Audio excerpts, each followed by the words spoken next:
Hello, hello, hello. How are you doing out there? It looks like I may have successfully connected to Facebook for the first time ever. So if you're watching over on Facebook, hello. Please let me know in the comments if you can see me, if you can hear me. So I'm supposedly streaming on YouTube, Twitch, and Facebook, which is pretty exciting. I don't have a plugin or a way to see all three of those chats in one place. I was trying to set that up tonight before starting to stream, but it just didn't happen. One thing at a time. I was able to connect to Facebook, so that's a win. One win at a time. Hey Blake, how's it going? Nice to see you. Thanks for letting me know it's good on YouTube. If anyone over in Twitch land wants to let me know as well, but especially Facebook. If you're watching on Facebook, or if anyone on YouTube or Twitch want to go over to my Facebook page and let me know, leave a comment, let me know if it's all good over there. I would super appreciate that. I think it's okay. I don't know. Like I said, I don't have a way to have all of the chats in one spot right now. So I have all three windows on my secondary computer. So for the Facebook, I have it really small just so I can see the chat, so I can't see the video. So I don't know if anyone, oh, okay, I can see a little bit of me. It looks like the video, it might be working on Facebook. Who knows? Okay, good. Twitch is good. Thank you, TK. If anyone over in Facebook land can let me know and can comment, let me know if you can hear me and see me. I would super appreciate that. Anyway, wow, very exciting. 3 platforms at a time. That's pretty cool. And it's pretty cool because especially I will unfortunately not be streaming for the next 2 weeks. Next week, I have to be out of this apartment on Monday. I will be subletting my apartment again this year to save some money in an attempt to be a full-time board game designer, which is a difficult thing to do. But obviously reducing your biggest expense, which is for most of us accommodation, is a helpful thing to do. If that's something that you want to achieve, if you're an entrepreneur, if you are trying to do something that, doesn't bring in a lot of money, usually, can be a good thing that you have control over to reduce your expenses as much as possible. So on Monday, I will be out of here. I'm kind of sad. I love my apartment a lot, but the same very nice lady who subletted for me last year will be staying here again this year. And it will be for a little longer than it did last year. Last year I did 4.5 months. This year I'm committing to half of a year out of my apartment. But it is very exciting because I will be using that time to also travel in an affordable way, but still living life and having fun, but still doing it in a way that will help me achieve my business goals. But yeah, so I am planning on going to Vietnam in mid-January to mid-March because I love Vietnamese food. I've heard it's an amazing place to visit. I've heard people are super friendly. I'm so excited. But also because it is an affordable place to travel to. Like right now, I'm not going to be going to Europe. I'm not going to be going down to the US is pretty tough right now. The exchange rate is terrible. So yeah, I'm trying to choose more affordable travel destinations. So yes, I will be going to Vietnam for a couple months. I will continue to work, make games, make YouTube videos, hopefully stream.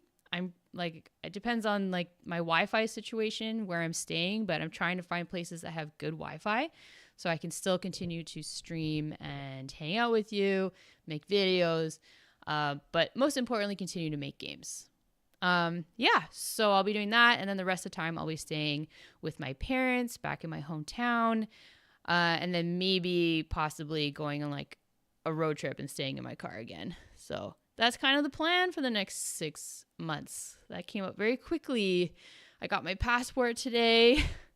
Cut that a little close, but I got my passport today. There's also a mail strike. Our main post office in Canada is on strike. So thankfully, I did not get my passport mailed to me. I went up and when I picked it up today. But I know a lot of people are waiting for their passports in the mail, so it's kind of a mess. But thankfully, I got to pick mine up today. I got it. which is very exciting. I got better tires on my car because I will be driving over like the Rocky Mountains on Monday.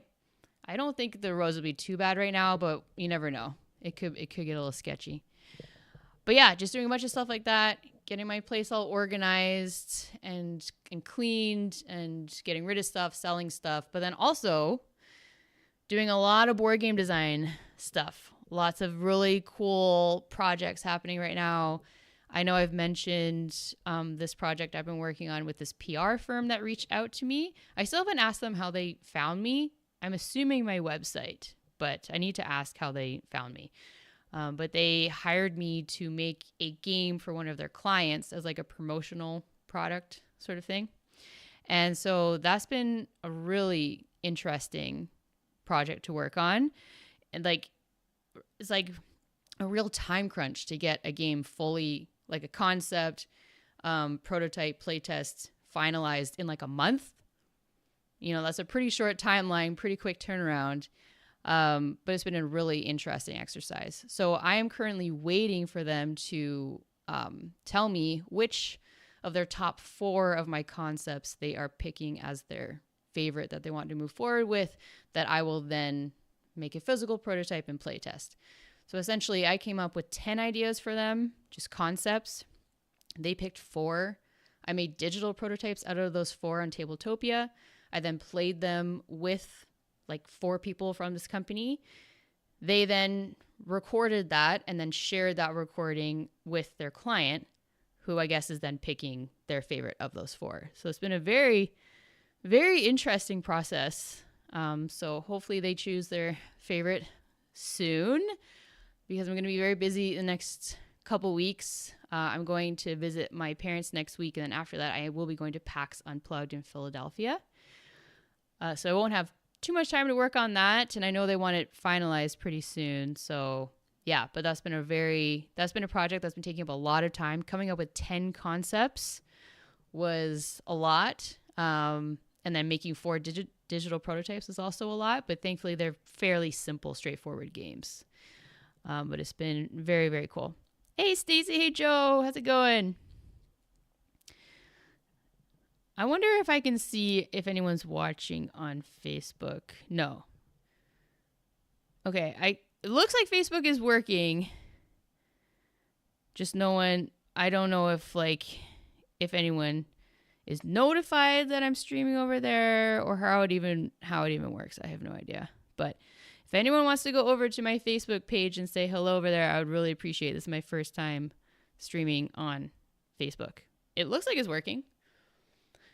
I don't know. Currently it's going into the Facebook void. So, but I'm glad that YouTube and Twitch, you're all good. But yes, so I have been working a lot on that. And then also, I feel like Book Nook, the main game that I've been working on, I feel like it's close to being completely done. Maybe? I don't know. The last 2 playtests, I would say, the changes have been minimal. Maybe the last 3 playtests. Before that, I was changing massive things, like core elements of the game. Now it's kind of like tweaking things, polishing things, streamlining things, clarifying things, graphic design things, UX things. And whenever I'm doing those things, that's a good sign. That feels like this game is almost done, which I'm so relieved about. I honestly was thinking about maybe giving up on it like a month ago. I was kind of over it. Not going to lie. It was a lot of work. I started working on this one last March, so almost a year. And yeah, I really enjoyed it. But it was just after every playtest, I was like, that's broken, that's broken, that's broken, that's broken.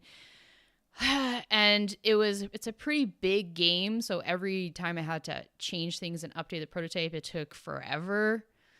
You know, it's not like a party game where it can usually be a bit easier to update the prototype, make changes and update the prototype, unless you have a ton of cards and whatever. But in general, strategy games are a lot more work to update and iterate.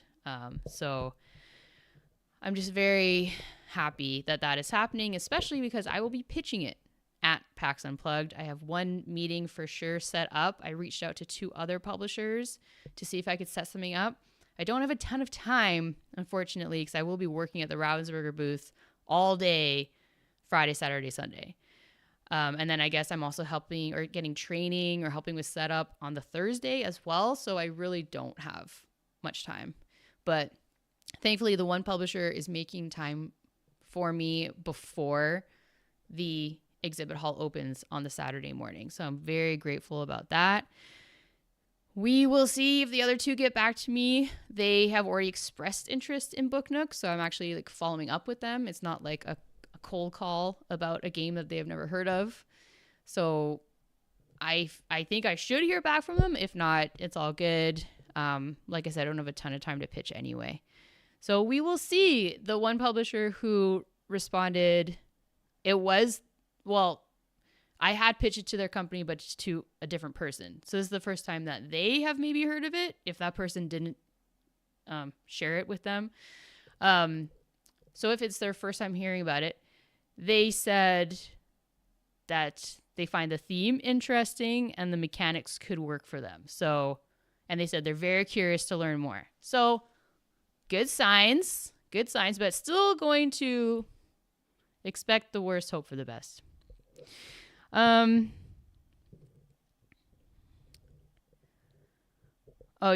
Stacey gets notified by Twitch and then tunes in on YouTube.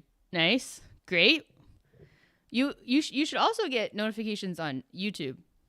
If you like click the bell and you click all.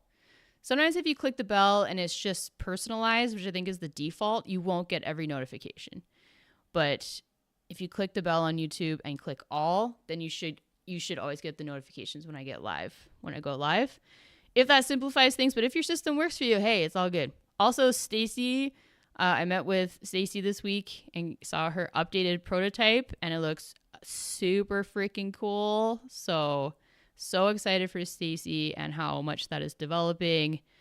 And yeah, very, very cool to see how far along it's come. And Stacey was asking about how long was Book Nook in playtesting. Yeah, my first playtest was April. So was it April, May, June, July, August, September, October. So 8 months. And I kind of took a month off because I was tired of it. I was burnt out. So like 7 months of solid, continuous playtesting, I would say. Oh, Joe's next game is demoing there. Can you share what game, Joe? Then tell people to go check it out. But that's too bad you won't be there. It's my very first time. Yeah, I've never been there before. Don't know what it's gonna be like at all. So I'm interested to see what it'll be like. Hey John, how's it going? Nice to see you.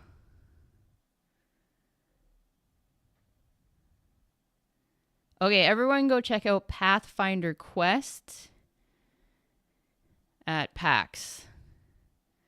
Let's see. Is there any info up? I bet there is. Let's check it out. I mean, Pathfinder Quest sounds pretty cool.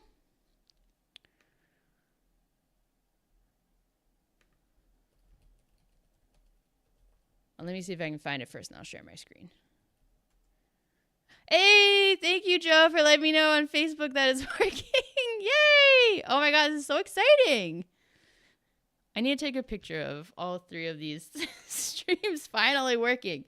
I think when I tried to do this like months ago, Facebook would not work. And I think it was because the bitrate issue that we had with Twitch and with YouTube. It would like stream to Twitch, but it was just a black screen. And that apparently had to do with too high of a bitrate. And so I'm assuming that was an issue with Facebook as well. So now that our bitrate is down to like the bare minimum, it's I guess it's working on Facebook. So it's very exciting. All right, let's check this out. This looks very, very cool. Pathfinder Quest 2025. This is definitely the kind of box that you would have facing out on your game shelf that is really, really cool. It's like a big fire monster, lava monster. Cool. Let's see. Sharpen your swords and ready your spells because the people of the Dark Moon Vale are in danger and they need your help. Gather up to 3 friends and explore the mysteries of the Vale and uncover the villain behind the sinister forces that threaten to reduce the entire region to a pile of smoldering ash. Pathfinder Quest is an adventure board game where you and your friends take on the role of heroes trying to help the town of Falcon's Hollow avoid certain catastrophe. The story unfolds over 8 of 12 possible thrilling adventures where your choices and the luck of the dice will determine the fate of everyone in the region. Create your own character by selecting an ancestry and class and further customize your character with powerful magic items, feats, and magic spells. With so many choices to be made, no 2 games will ever play the same. Pathfinder Quest includes an adventure book detailing each one of the possible dozen adventures you might experience, a challenge book containing the hidden outcomes for many of your choices, map tiles, custom dice, hundreds of cards, monster pawns, and select miniatures as well. That sounds so cool. That sounds very, very, very cool. I will absolutely be checking that out at PAX. Oh, I guess that's the only picture right now. Very cool. Very exciting.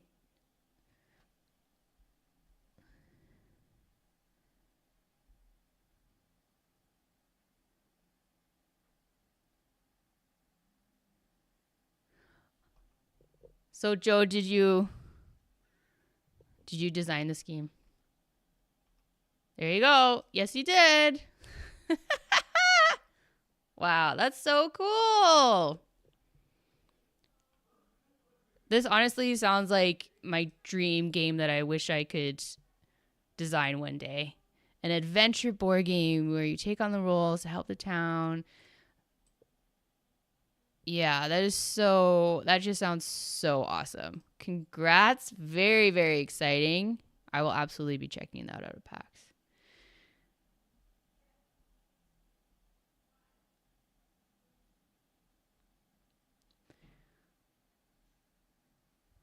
Okay, so Asura is asking, would you say Chronicles of Light did so well in comparison to other game ideas? The requirements which were not initially... Okay. The requirements were not initially so specific? I'm sorry, I think... I think I understand the question, but please let me know if I'm not understanding it correctly. But I think you're asking if the requirements that were asked of me to design Chronicles of Light from the outset, if that helped the design process, I think. Sorry. So, I would say the requirements that were asked of me for the design of Chronicles of the Light were, so it had to be cooperative, had to be accessible, so ages 8 and up. It had to be immersive, and it had to have certain Disney characters in it that they had already decided on, which at that time was Elsa, Maid Marian, and Moana. Yeah, it looks like YouTube might be delayed. It's on ultra low latency, and it says excellent connection, so I don't know why it's delayed. Let me check here. Yeah, it's slightly delayed, but not terrible.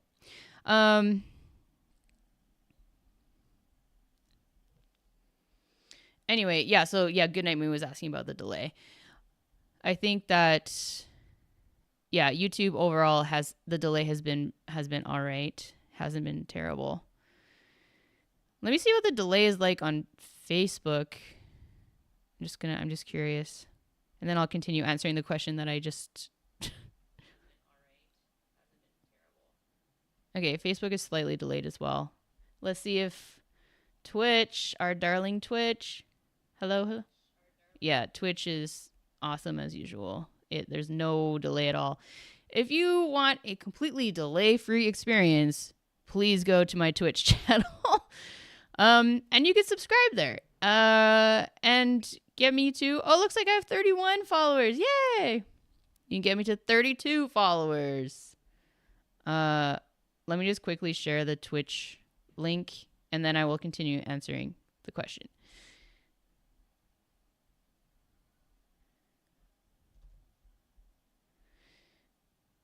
Here is the link. Feel free to follow me over there if you are so inclined.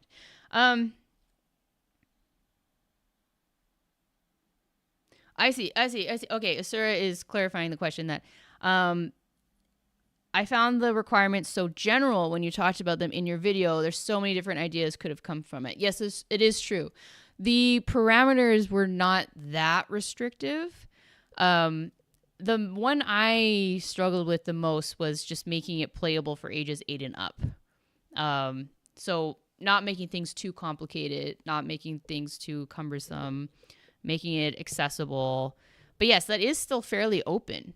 Absolutely. And so my core idea of not having turns and completing quests and having an overall, completing quests, not having turns, deciding as a group how to spend your actions, those were the two core things that stayed there throughout the entire design. But that was not my first idea. My first idea was actually that all of the heroines, Disneyland closed and it was at nighttime and they had to go off on these adventures once they were done their shift at Disneyland, go off on all these adventures and then get back before the park opened in the morning. And yeah, then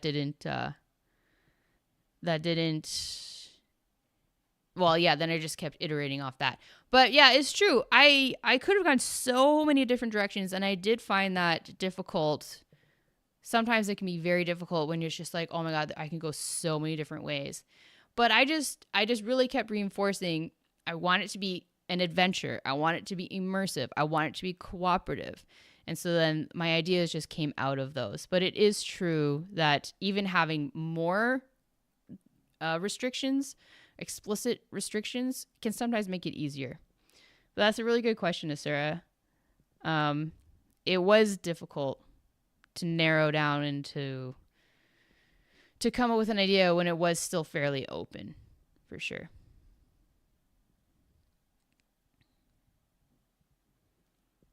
So would you say the Disney theme sparked your ideas? I really would say the words immersive and cooperative inspired my ideas.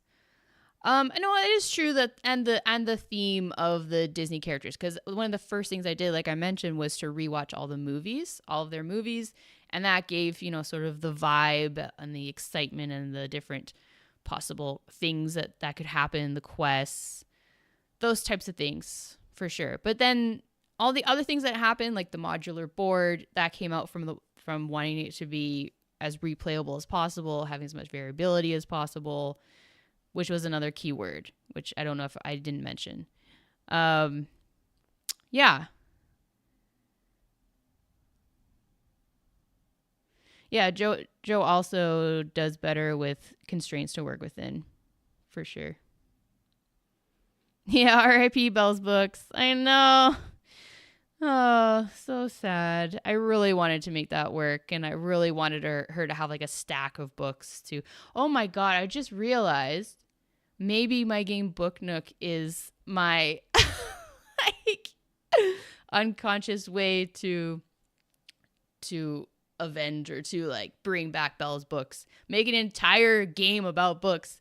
Oh, I just realized that. That's so funny. So yeah, Belle's books got cut from Chronicles of Light. So then I made an entire game about books. That's hilarious. But yeah, the Belle's books was one of the darlings I had to cut through the design process, just because it made her character interact way too asymmetrically from the other characters. So we just had to streamline everything. She still does have one book. She has her enchanted book, And if people don't really understand why that reduces villain's strength, like no one's brought it up as unclear, but just so you know, the lore behind that is that the name that I gave it was How to Tame Magical Creatures. They did not keep that. They just called it the Enchanted Book. And the idea is she's reading and learning about how to tame these shadows and these creatures, just like she did with the Beast in her movie. And so that's why she's able to reduce the strength of villains by playing that token. Yeah, no problem, Sarah. Thanks for asking. I appreciate the question. Yeah. If you like it all that much, it's yours. But, sir, I insist.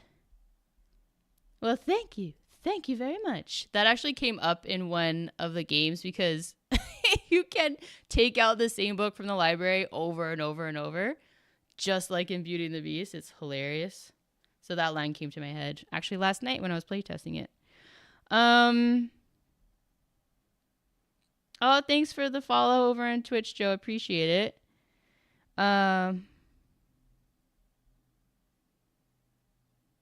nice. Stacy has, in her play testing group, there's a 10-year-old.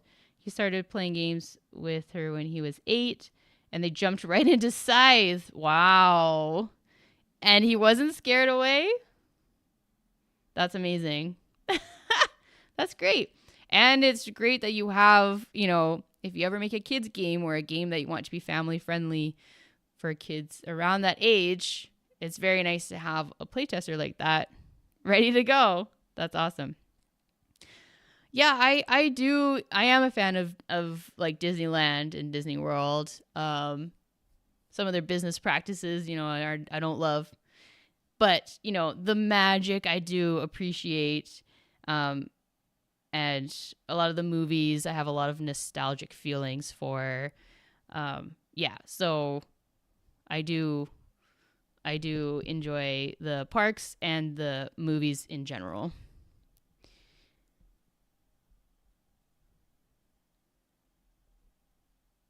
He loved all the minis. Yeah, those mech minis inside, they're pretty freaking cool.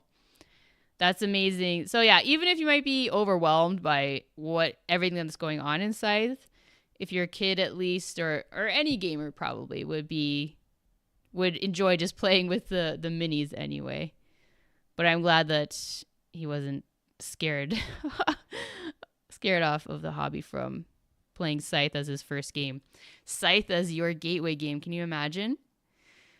People ask me that a lot. What was the game that really got you into modern board games? And I wish I could pinpoint it, but I've thought about it a lot because I do get asked that quite a bit. And I can't remember, but I do remember when Snakes and Lattes, the board game cafe, opened near my house in Toronto. And I think it was just that. It was a board game cafe opening near my house. And so just seeing how many games are out there. So I would go there with my friends and we would play like a new game every time we went there, see so many new games I'd never heard of. I think that's what really sparked it for me. I don't think it was one particular game. Like I can remember really, really enjoying games, but I was already into it by then. So yeah. But what are all of your games that really got you into modern board games, would you say?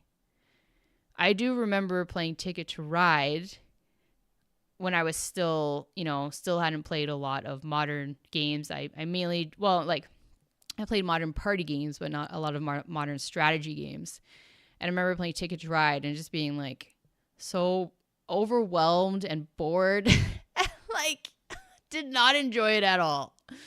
So it definitely was not Ticket to Ride. I know that is a lot of people's gateway game. But no, I did not enjoy that experience. So it wasn't that. And then Snakes and Lattes opened up a few years after that. And so I must have just kept playing more and more games. I do remember Lords of Waterdeep was one of the earlier games that I played that I was like, this is really cool. Okay, so Stacy's gateway game was Everdell. Pandemic. Oh yeah, Pandemic is a good one for me as well. Everdell is a lot more of a recent find, but Pandemic, I do think Pandemic was one of the earlier ones for me as well. Yeah. I think it was probably my first co-op game.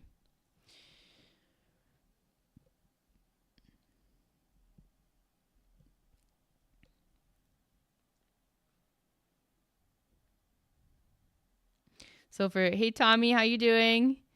He says thanks to my brother, he taught me Vegas Showdown and it blew my mind. What is this? And then Waterdeep was next. Cool. Yeah, honestly, I feel like sometimes I don't have the greatest memory, and people will always ask me very specific questions, especially about like my design process and things like that, and I'll just be like, I don't remember. Like I need to consciously tell myself, remember this. People will ask you about this, remember this, especially how did you come up with that idea? How did you come up with that idea? I don't sometimes think about what I think about. I just think stuff. And so now I also need to think about what I'm thinking about and think about my thought process, because I know people will ask me how I got to that point. And then just trying to write a lot of more things down so I can remember, especially when playtesters give really good suggestions that might make an integral change to my game. Like last Saturday, I was at my friend Steph's house and she was hosting a playtesting day. And so I made sure to write down that her and her partner Gord and Santana, who was there, they suggested something that I think fixed the last major puzzle piece that needed to be fixed. And so I wanted to make sure I wrote down that they made that suggestion, because I want to credit them or remember that that was an integral part of the design process. I think it is the last piece of the puzzle that needed to be sorted out, and I'm so happy. Oh my goodness, I play tested it last night with the change, and we were not able to play the full game because we only had an hour, and this game has been running about 2 hours, which is too long. I want it to be about 90 minutes, but they got to the point where they were doing the thing that I had just changed, and it looked like I got enough information that makes me feel like it is working, which is so exciting. I've been trying so many different ways to make it work. And Steph made this suggestion that I was like, yes, that solves it. Oh my goodness. Yes. Huge.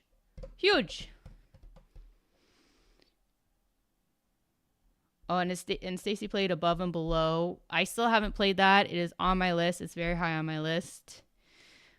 Definitely want to try that out. Yeah, it didn't take as a hobby until Everdell. You didn't get into the hobby until Everdell. Yeah, I could see Everdell being a gateway game for a lot of people too. I love Everdell.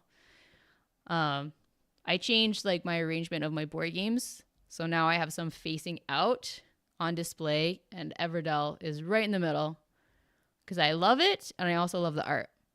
I also have Stardew Valley, Earth, Viticulture, and Funfair are the 5 that I chose to have on display.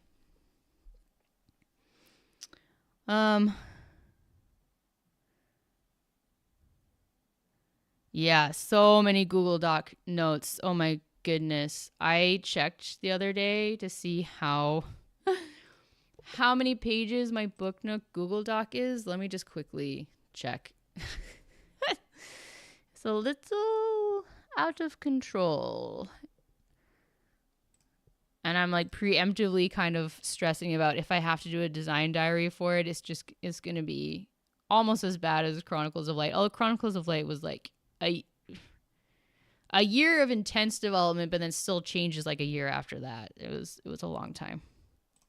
I'm just curious. I want to see how long my Book Nook Google Doc is.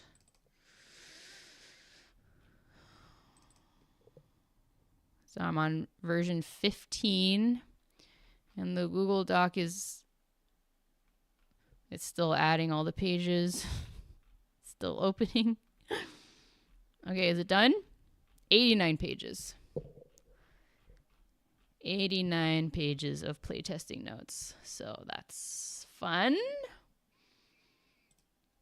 But it's also definitely a good way to make sure I don't miss any playtesters to add to the acknowledgements as well, which is super important.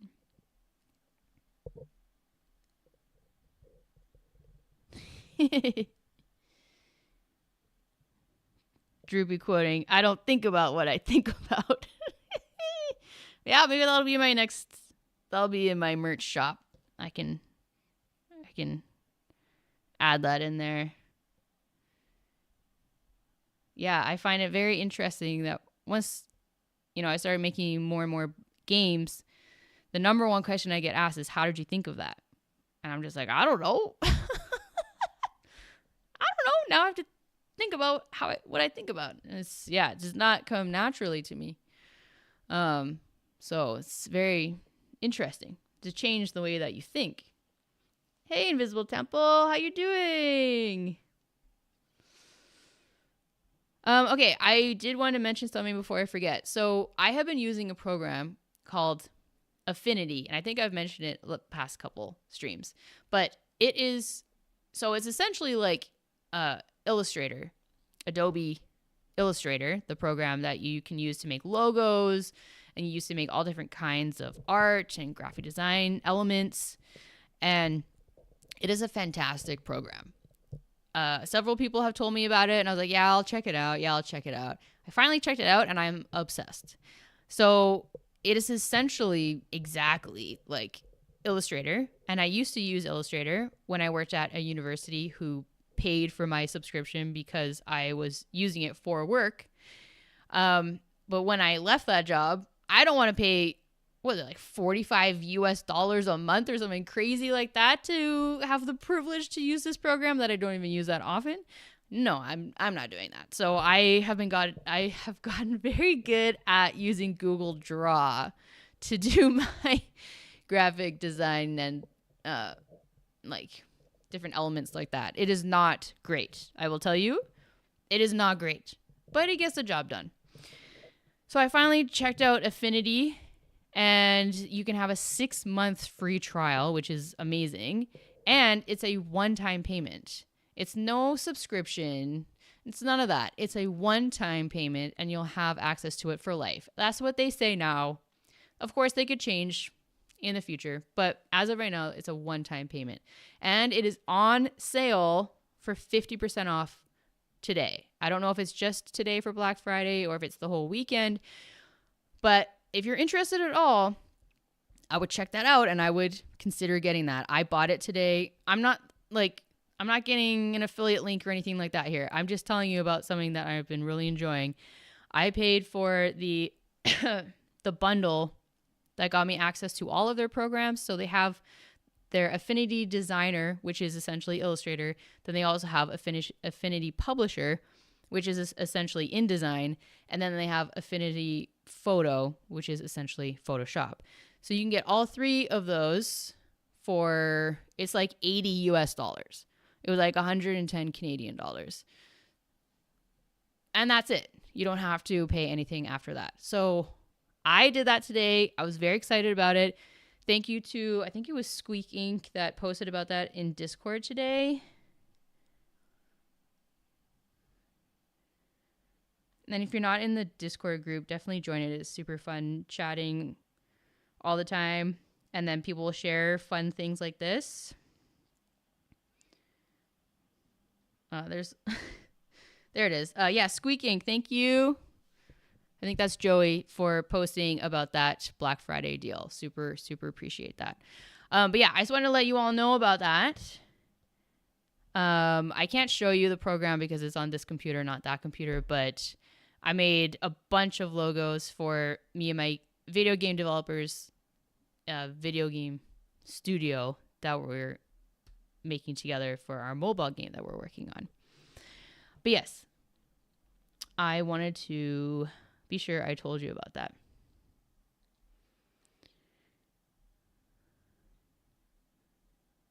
Why can't you switch to Affinity Invisible?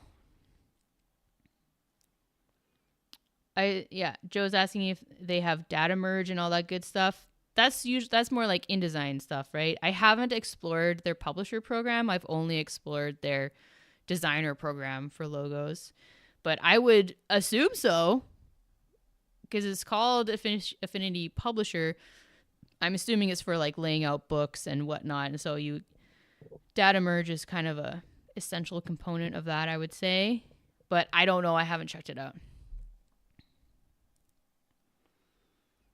Oh, Invisible is saying, I greatly dislike Adobe, but there's still too much of a standard for graphic design work. Yeah, I guess so. If you're sharing like the design files with other people and they expect it to be in an Illustrator file format, then sure, I could, like a .ai.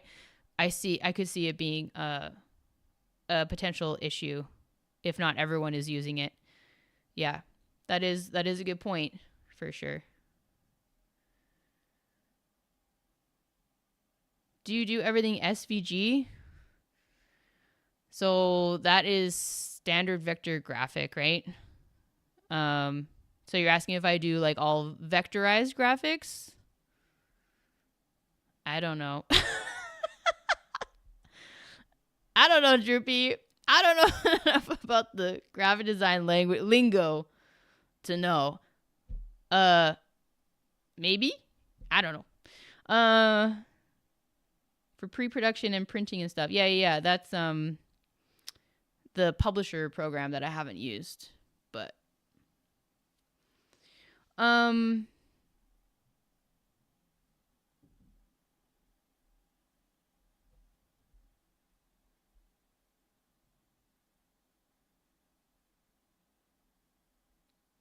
okay, sorry. Okay, Stacy asked, how is there room for all the playtesters in acknowledgements? I don't know. The publisher just makes room.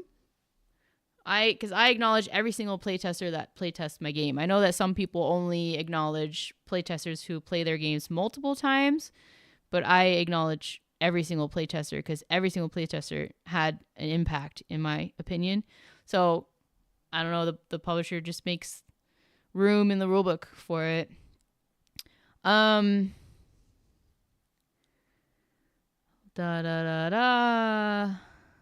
Stacey's just saying you don't have to pay for an upgrade for Affinity. If they ever make an update, you don't have to pay to update it.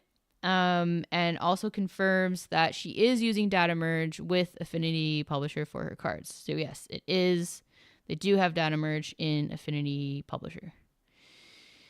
Oh, and she's saying that you can save Affinity out as Adobe files. Wow. That's amazing. It feels like they thought of a lot of things that people want, and they're like, okay. Isn't that nice when businesses do that? They actually listen to what their users want and then do that thing. Like, I don't want to pay a subscription fee. Okay, here's a one-time payment. I want to try out the program before I buy it. Okay, here's a 6-month trial. I want to be able to save this as a different file format. Okay, here you go. Like, it's pretty amazing. I'm kind of obsessed. And TK uses GIMP for pretty much everything. That's still a program I have not checked out. Oh, you do have to pay for the upgrades. What? It's a one-time fee if you don't ever upgrade. Oh, you have to pay to go from V1 to V2. Well, there you go. Just waiting for my bubble to be burst, eh? Just waiting for the other shoe to drop, eh? Well, that's just great.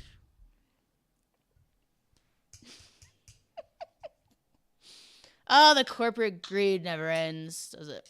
It was too good to be true, wasn't it? Hilarious. Yeah, I mean, I guess it's not the greatest business model to be a one-time payment forever. Although they literally say, you have paid for this, you don't ever have to pay again. Asterisks, unless we make a major update, and you most likely will have to pay. Right. She is saying, though, that Adobe forces you to upgrade, whereas here you have a choice. But I mean, at the end of the day, if there's compatibility issues, you most likely will have to eventually upgrade. Anyway, I'm so glad I figured out Facebook and then no one is engaging. Hello. Well. Oh well. Okay, just catching up on. Okay, so it looks like we might just be chatting tonight, which I'm super down with. I was thinking about playing Castles of Burgundy because I've been obsessed with it the past couple weeks. Currently playing Reggie, if you're watching. Hey, Stacy, you're popping over to Facebook. I mean, it's probably good maybe that not a lot of people are watching on Facebook the first time I'm streaming because I'm sure there will be some sort of technical issue. But yeah, I'm totally down to chat. But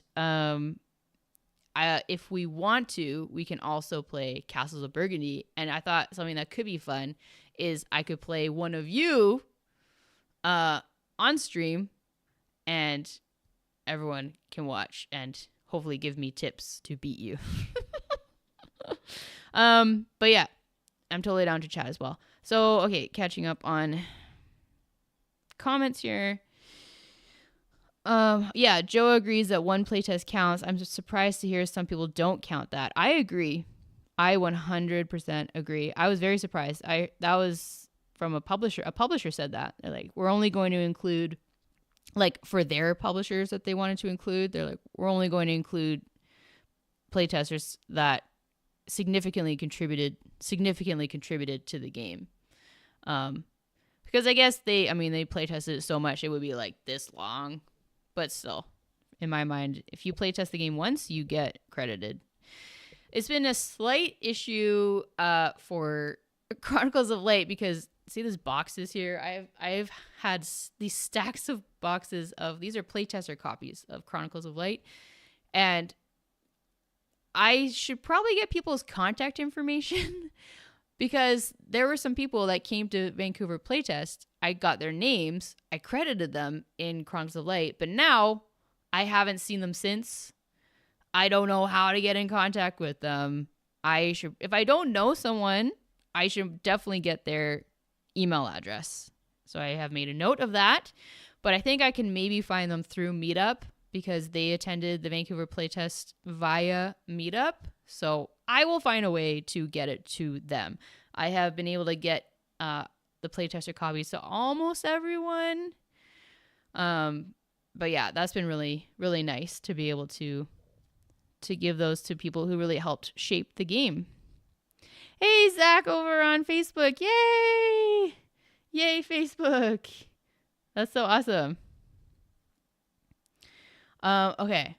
Before I get to Zach's question, I'm just going to quickly just make sure I didn't miss anything of what related to what I was just talking about.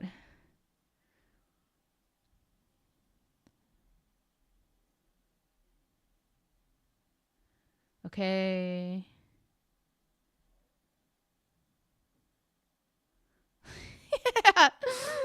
Yeah, the Canadian came out there a little bit. It happens sometimes. I have some American friends that I made recently, and they're like, we don't hear a Canadian accent at all. And I was like, oh, it'll come out. Just you wait. I can hear it. Like when I watch my own videos, I'm like, oh, I can hear it. I can hear it.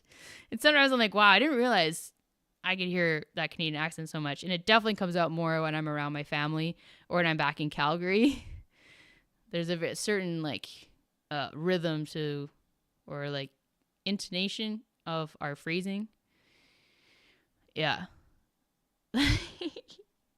Like, what you gonna do tonight there, buds?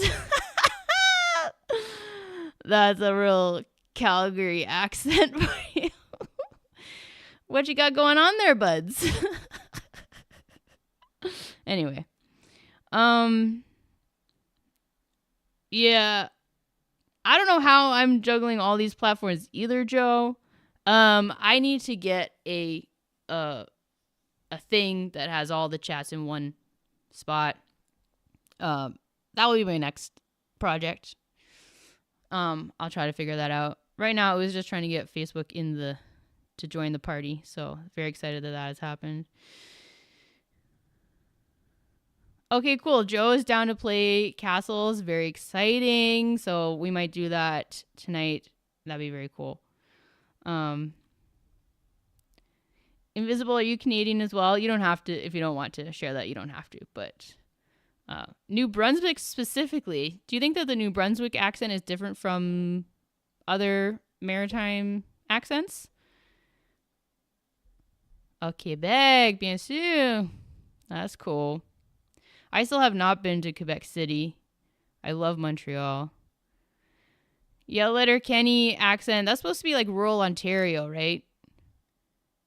It's so strong in Letterkenny. I like couldn't really watch it. It was too much. Okay, just gonna go back over to Zach here. Okay, so Zach was asking, what innovations would you like to see in the deck building genre / mechanic? I really enjoy deck building games, and I really enjoy deck building games where there's something else going on. So we have already seen with Dune Imperium deck building and worker placement, and with Clank deck building and also worker placement, right? I only played it once, so I don't remember 100%, but there is a board, and I remember you're placing pieces and you're moving them along. There's a bit of push your luck as well, if I remember correctly.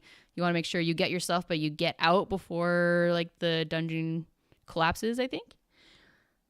So yeah, any time where you mix deck building with something else is very cool. So I guess I'm trying to think of what hasn't been done. So we've seen push your luck, worker placement.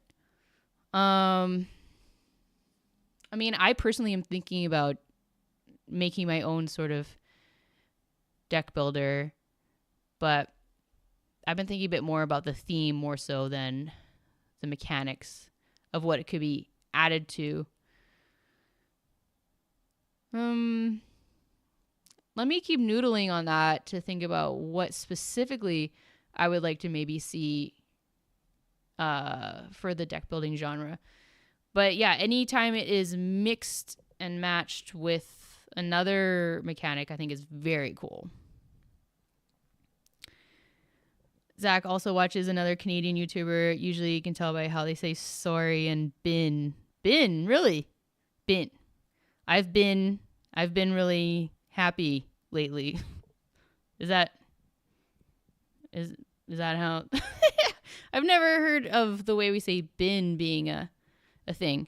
I do know like Rodney Smith, who is from PEI, I'm pretty sure, and his accent is fairly strong. Maritime accent. TK also watches a lot of Canadian YouTubers, and I definitely hear it too. Nice. I love how there's so many Canadian YouTubers. It's pretty cool. I think Foster the Meatball. Yeah, of course, Watch It Played.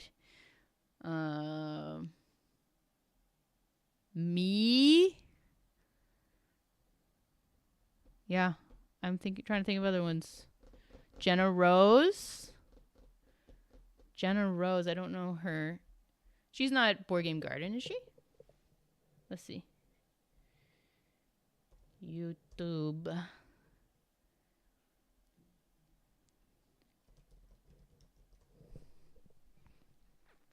Jenna Rose. Okay.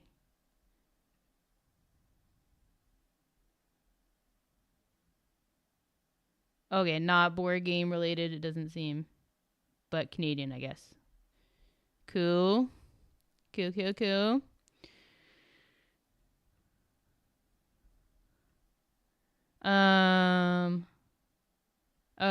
Okay, sorry.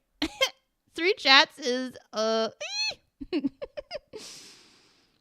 Bean. Oh, I've been to Toronto. Bean. Yeah, are you talking about Sen Fung Lim, maybe? There's another. I knew I was forgetting an obvious Canadian YouTuber. Meeple Syrup. Senfung Lim. I feel like he says bean. I think he has a real Ontario accent. Yeah, it might be a little your fault too, Stacey. You're spamming the chat, bro. I can't keep up. Please. Okay, sorry. Okay.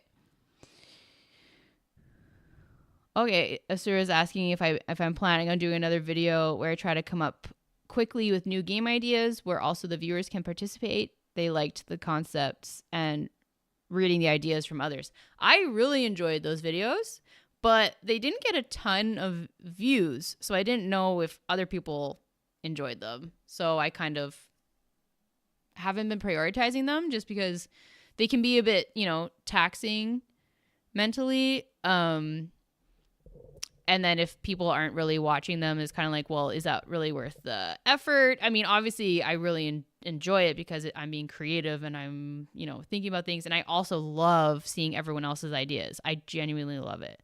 So, yeah, if you want me to do that, I will continue to do that. But, yeah, I don't know. If people aren't really watching it, then I might not prioritize that, I guess. But one thing I would like to do, though, I don't know when I can do this now because I'll be going away I won't be home for 6 months. But one thing I really want to do is have a game jam where we all are sent the same little bits and then we all have the same maybe keywords or something. And then we all have an hour or 2 hours to make something. Ideally, like on Discord, we can watch each other work and stuff. And then we just share with each other what we came up with. And we had the exact same bits and parameters to work within and to see all the different ideas that came out of that. I think that would be so cool. So I definitely want to try that.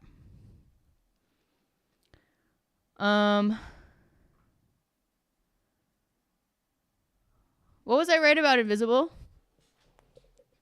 Foster the Meeple being from New Brunswick? A boot is the giveaway. Yeah.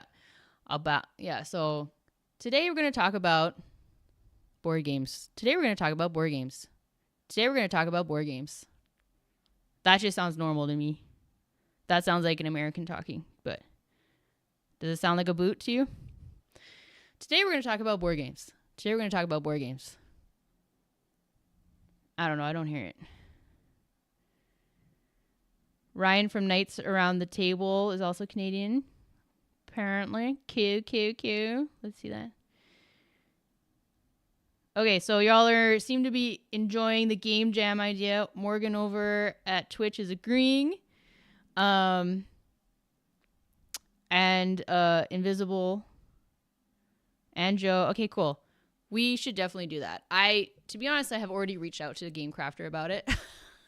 I was like, would you want to collaborate on this? So they so that I can participate. Like, I don't want to pick out the things. I want Game Crafter to pick out the things and then send us all our little package. And then we got to open it together and work together. They said that they could be down for that. I have not followed up because I'm leaving in 2 days.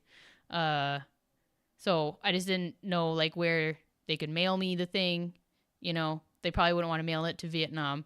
So I might have to do it when I'm back. Maybe when I'm at my parents' place, we can make that work. So maybe April or when I'm back in June. But yes, at one point that will happen. And I'm glad that you all are down for that because I think that would be so much fun. So much fun.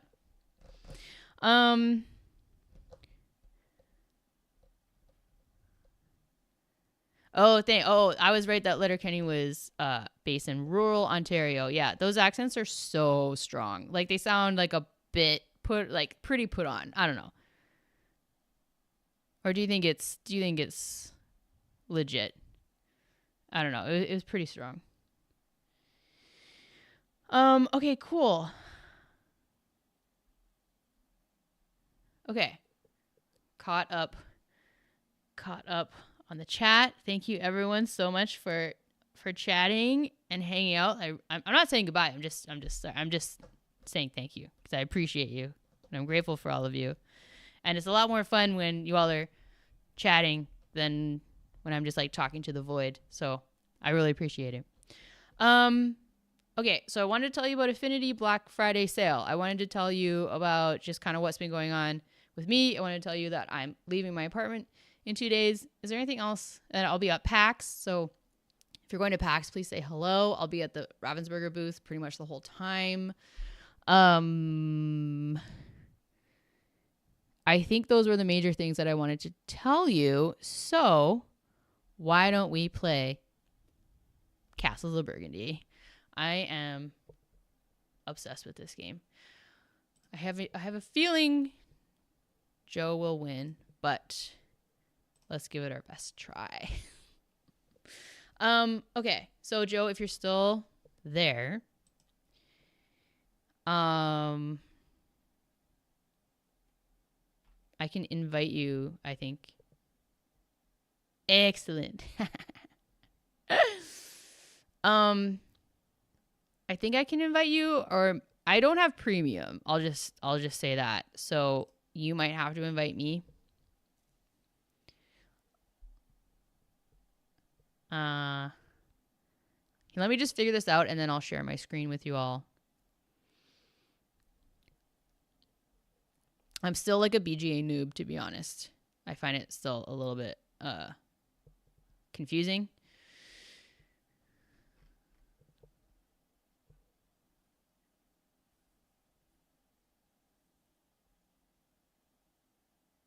Okay, Joe is going to invite me. Thank you, Joe, because I I don't know where I am. I don't know what. Oh, here we go. Play now. And then probably something. But I will just wait for the invite because I don't know. Yeah. Invisible saying BGA has UI like it was still 1994. It's still not as bad as Board Game Geek though. Do you agree, or do you think BGA is worse than BGG? Okay. Let me share my screen.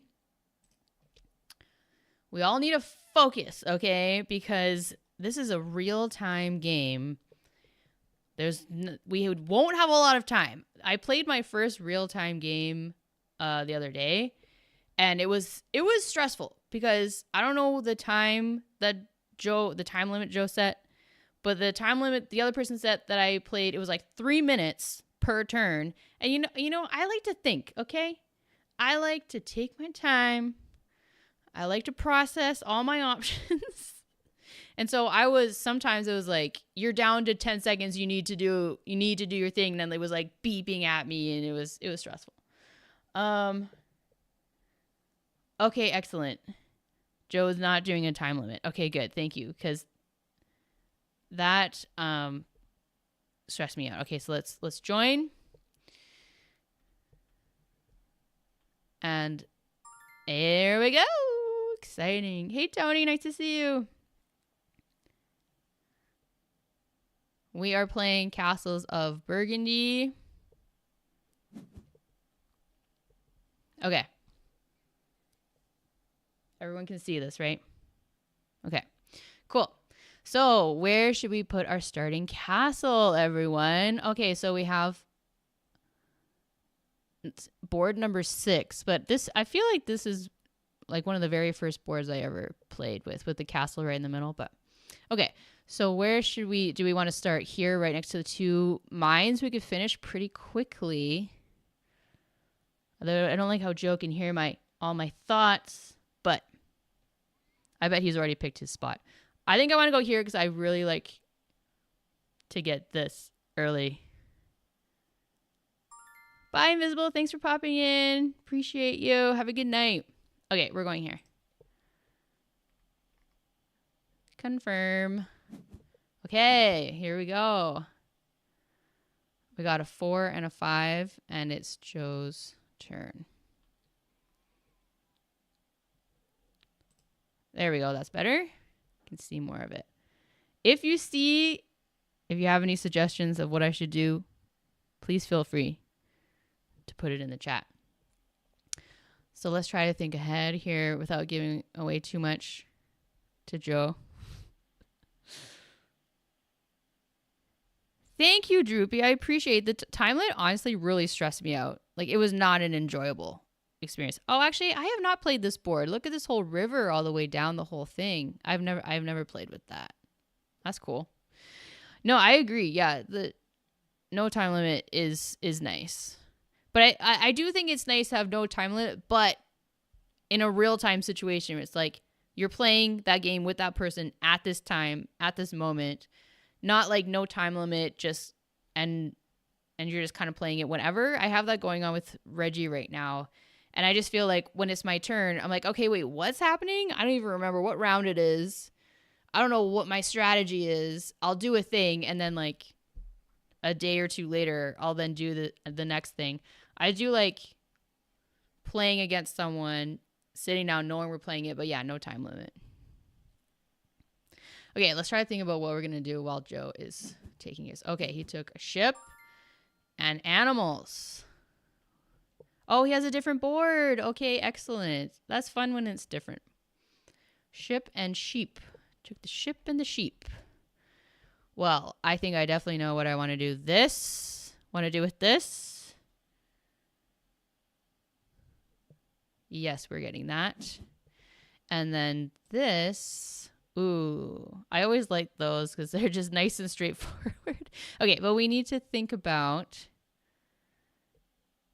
Okay, we have 2 workers. Okay, we need to think about this, but I did this in one of my last games where I got a castle too early and then it just plugged up one of these spots and I wasn't close enough to place it, so it was just taking up one of the spots. So I don't think I will be getting that now. We could use one of the workers to get that, which is nice. I love how in BGA you hover over something and it tells you what that thing does. It's very helpful.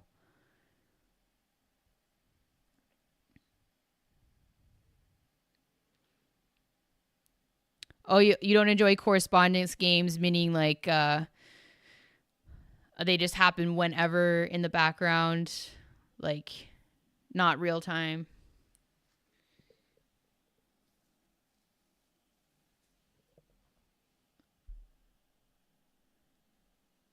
It's okay, Joe. You don't have to mute me. I'll just try to not talk so explicitly about my strategy.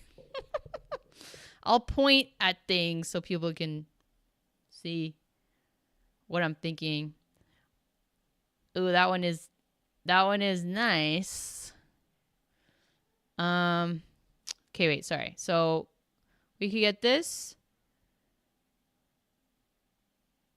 Oh, I do like this one. You see this one?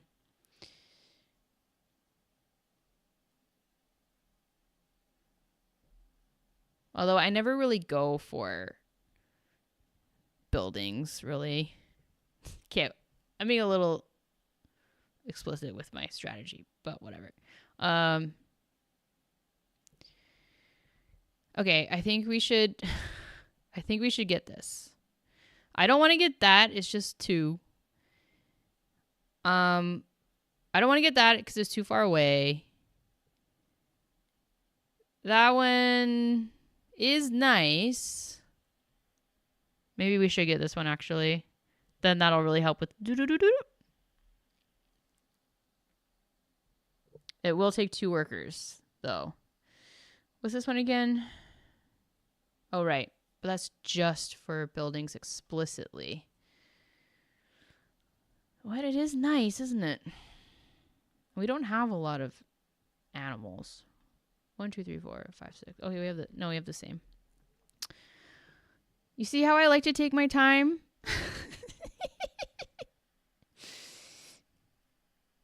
It's like Joe and I played Earth, and his turns was like do do do do do, and then I was like, I would take my time, do my move. Then he's like do do do do do. Okay. Sorry, friends. I will focus and I will make a decision. I think I want this or this, and I think I want this, and it's happening and it's done, and we've made a decision and we are committing to it, and it is done. There you go.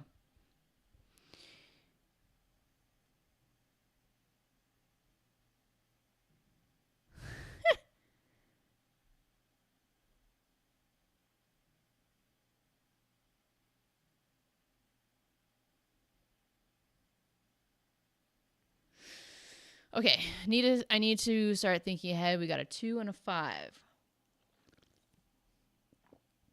Do y'all want me to like explain more about like what's happening, or like how to play, or do you all know how to play, or do you want me to be telling you like I'm going to do this because it does this, and just tell me if you want me to explain like how to play as well as play it. Okay. Not a great roll, is it? Not a great roll at all, actually. Because we can't place this. Okay, I'm just going to explain more about like what I'm doing and how it works. So, okay, Morgan hasn't played. They're trying to pick up how to play just by watching. Okay.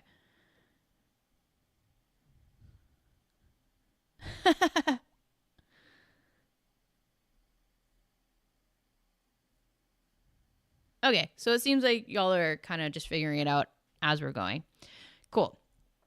So, and I'm also just going to speak explicitly, and it is what it is. Joe, you can do whatever you want with this information. So, I can't play. So, this is a mine, and I would like, and you see how these spaces are gray.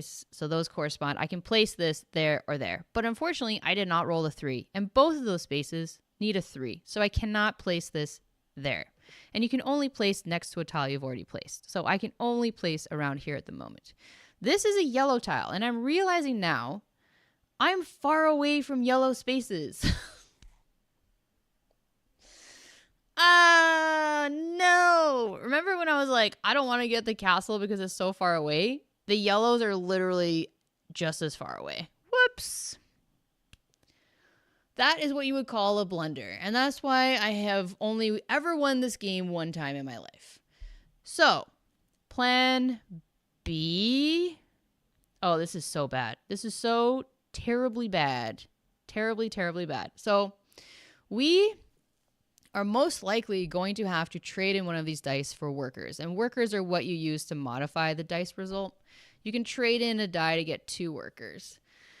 So we don't have... Okay, so basically, I can take any of these tiles if they match my dice roll. So for the 2, there's nothing in the 2 section. For the 5, there's 1 yellow. I don't think we should get another yellow because look how far away we are from the yellows. So we need to modify one of these dice because we also can't place this and we can't place this. So we've put ourselves in a bit of a pickle, you might say. So what we're going to do is trade in one of these dice, get 2 workers that can then modify the other die. So we need to think about which die we want to discard. If we discard the 2, we can change the 5 to a 6 or a 4. If we discard, well, we could change the 5 theoretically to a 6 or a 1 or a 4 or a 3 because we'll have 2 workers, but I don't really want to use 2 workers on 1 die. Anyway, if we discard the 5, we could change the 2 into a 3 or a 1. So we need to think about, do we want to ship? Probably. We're right next to that. We probably do. But we also need to think about, we really want to fill these areas as quickly as possible because you get a lot of points the earlier that you do that.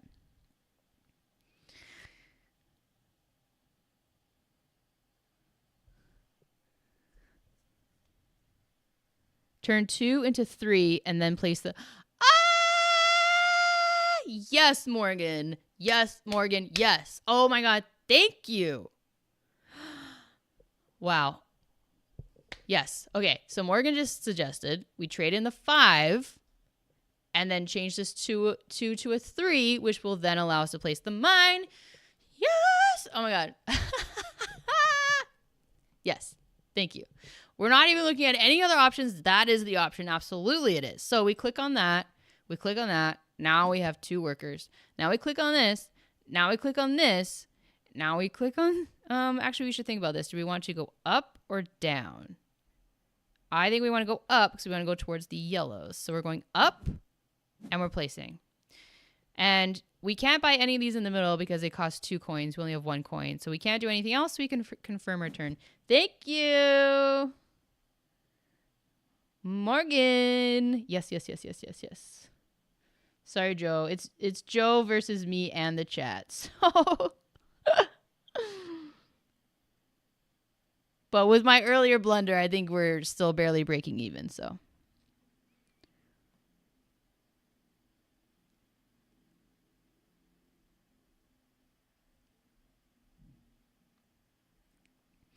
Yeah, YouTube is talking about chess. Chess is a very cool game. I play it with my dad sometimes, and I played it when I was younger as well, just for fun. But it is so amazing to watch people play it who are just so fast and can see all of the possibilities so quickly. Like, I find that so amazing because it takes me so long to visualize all the possibilities. There are so many possibilities, but people are able to see it so quickly. Obviously, I'm sure that gets a lot easier with practice and playing it so much, but still, it's so amazing. Okay, so we have double 4s. That's not great. I will tell you right now, that's not great. So we could get this one, and this is just straight 4 points. We could change one of these to, we have 1 worker, so we could change it to a 3 or a 5. I mean, I do really like these tiles that let you place things and you can change the die result by 1. So any building, we could do that. And we currently have that for ships and animals. So I'm kind of thinking about grabbing that one and using up our last worker. But then where do we place? What do we do after that? We could sell one of our goods and get $1, which is nice, I guess. We could get $1 and then we could buy one of these, I guess. Okay, so I guess that is an option. We could use one of these to sell this, get $1, buy a ship, and then place the ship. We still have to use a worker though. And there's not very many goods out yet, so I'm not too worried about the ships.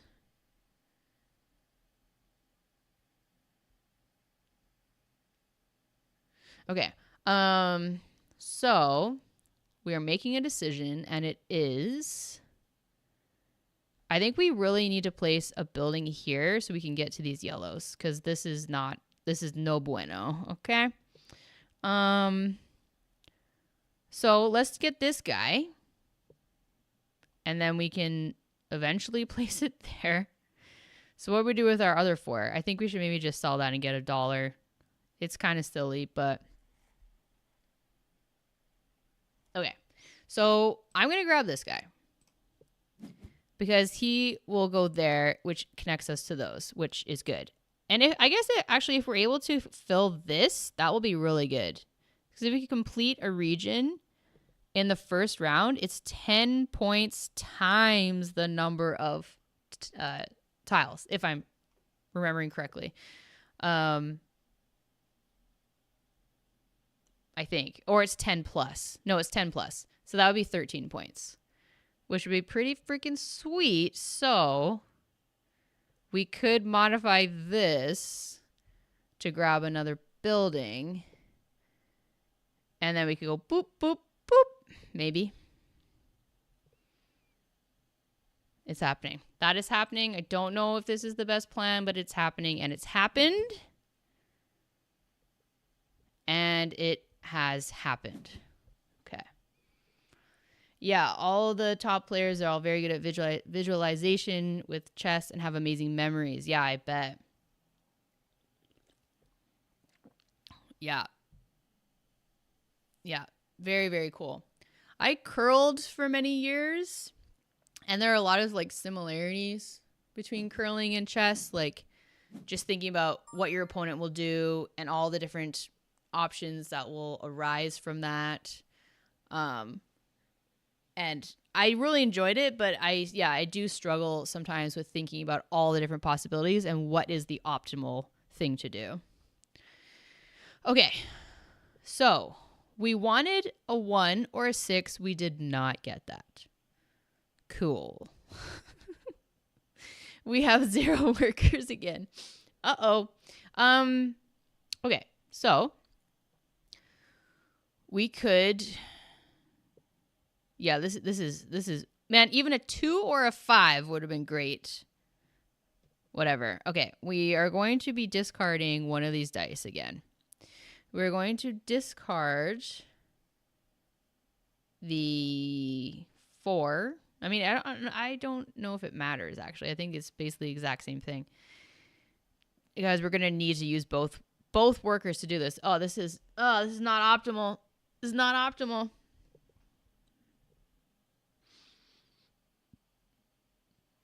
I'm not seeing what else we could do. We could go down this way, I guess. But no, we're trying to fill this up. And there's only 1 round left. We need those 13 points.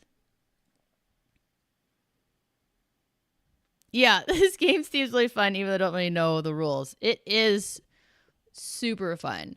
I remember the very first time I learned it, I was just like, what is happening? Like, it's a bit overwhelming when you first learn it, but it is so much fun. They have so many different maps, like all these different maps. Every game is completely different, like all the tiles that come out and the combinations. I actually really enjoy the dice and the uncertainty you have there, but then you can modify it with the workers. Like, it is so much fun. And there's so many different strategies you can use. I really enjoy it.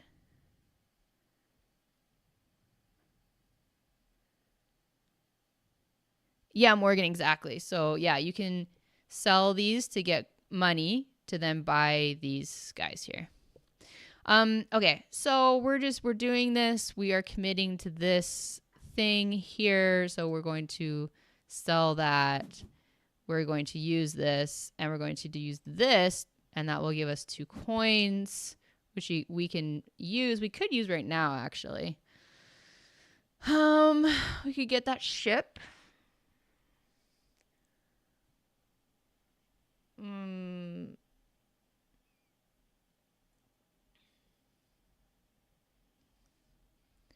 This one, when placing in your estate, you may take a building of your choice. Oh, that is nice. And this one is actually nice too. When you place it, you can then take a castle, a mine, or a yellow tile of your choice. Churches are nice, and then you can get points for them at the end if you get the right tile. So we could buy that.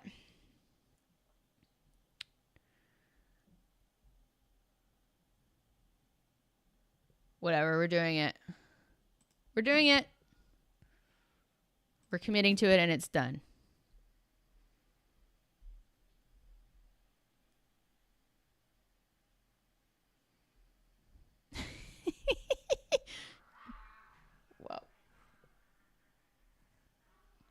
Wow. Droopy is also very confused. But hopefully you're still enjoying it and having fun.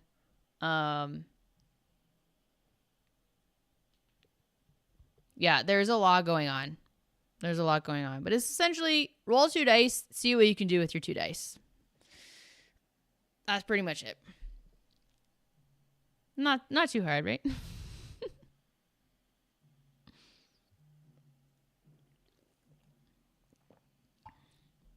What game are you all obsessed with right now? I was obsessed with Earth for like 2 weeks. Now I'm obsessed with Castles of Burgundy right now.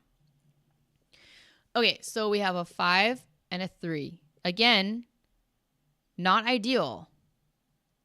Oh, this sucks so bad. Okay. This is not great, friends. I will tell you right now, this is not great, but it is what I'm doing. I am discarding this 3 to get 2 more workers, which then will allow me to place. Yeah, we're not placing that. We'll place this. Oh, this is so many errors. It's quite amazing. Well, actually, so if I do place this, I could then take that, which I do like, actually. And now we're next to the yellows, so I don't hate it. Because I'm just thinking, I would like to put a church there, so I could potentially also put a church there and a church there. Because you can't have the same type of building in the same area. And yeah, that could be good. So yeah, I'm going to do this. There. That completes that little area. And that just got us a bunch of points. Woo! 13 points. Oh. It is 13 points, but why? I was also including the mine, wasn't I? That's not right. It's just these 2 here. So it's 10. Why is it 13 and not 12? Anyway, whatever. It doesn't matter. I am taking this one, sticking to the plan, and I am confirming, and that's done. Okay, so now it's the next round. We have new goods tiles out here, and they get added to these depots, and that's what you take when you place a ship. This little chart down here explains how the points work.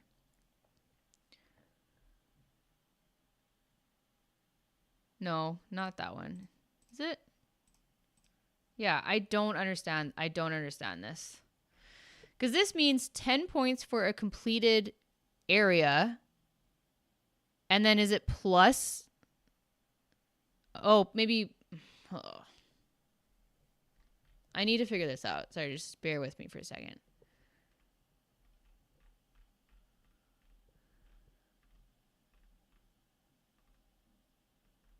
Oh. Oh, this is not the full rule set, is it? This is how to play the game in BGA. Ah. Okay, that might break my computer, so let me do it over here.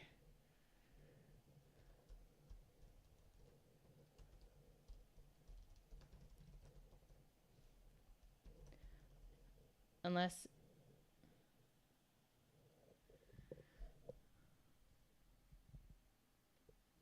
Why was I not considering placing the yellow on the 5? I didn't because I wanted to complete that area. That was more important to me than placing that because you get a lot of points by completing, like, see these different colored regions? You get a lot of points by completing those early. That's what these things are, but that's what I'm looking up right now. Because it's 10 points if you complete a region.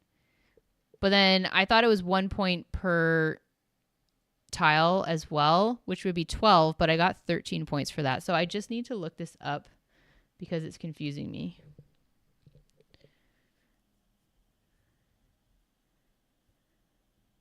Just bear with me for a moment because I just need to figure this out for my own brain. But right now, you all can look at and tell me what I should do when I come back.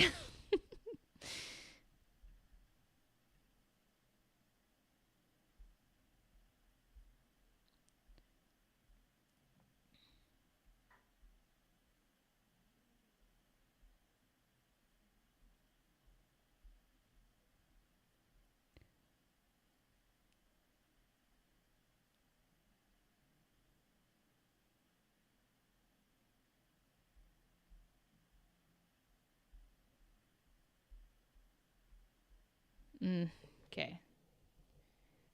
Complete.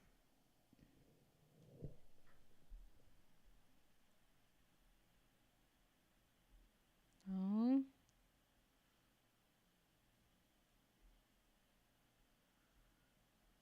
Maybe region.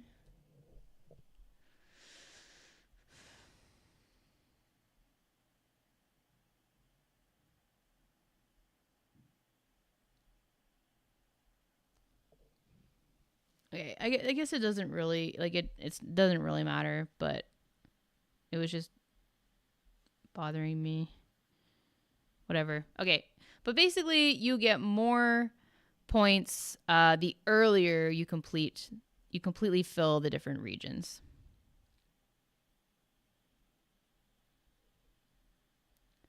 Thank you, Tony. Oh my goodness. Points increased by the number of tiles. One tile equals one. Oh, that's what this means. Okay, thank you. Okay, so because this region of 2 tiles is 2 tiles, it gave me 3 bonus points. That's what this little thing down here means. Plus 10. So that got me 13 points. Thank you, Tony. Ah, hey, Dan. How's it going? Nice to see you.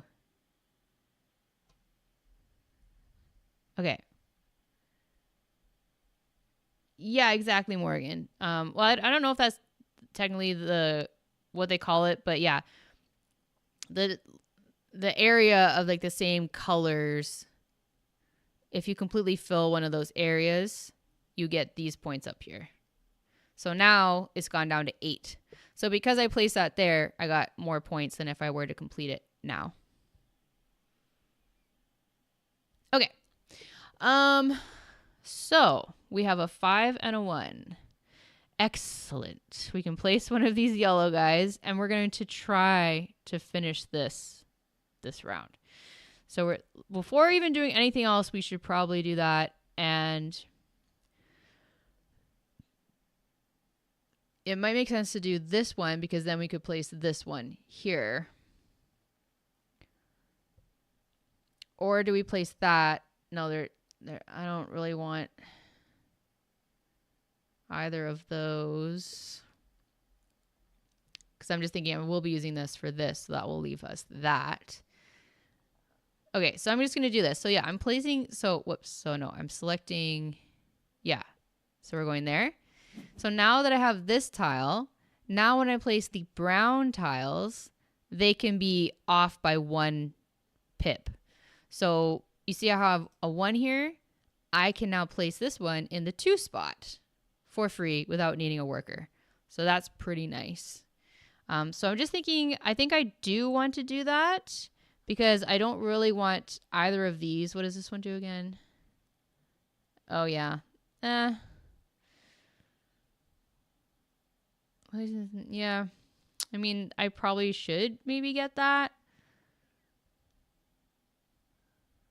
And start dealing with this situation. I think I will. I think I will grab that ship. Because also the ships move you up in turn order. So right now Joe is 2 spots ahead. So I should probably think about that. I don't have any room to buy any more tiles. So I am done.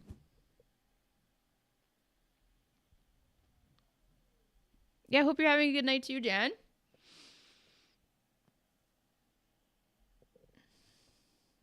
You have a good week so far.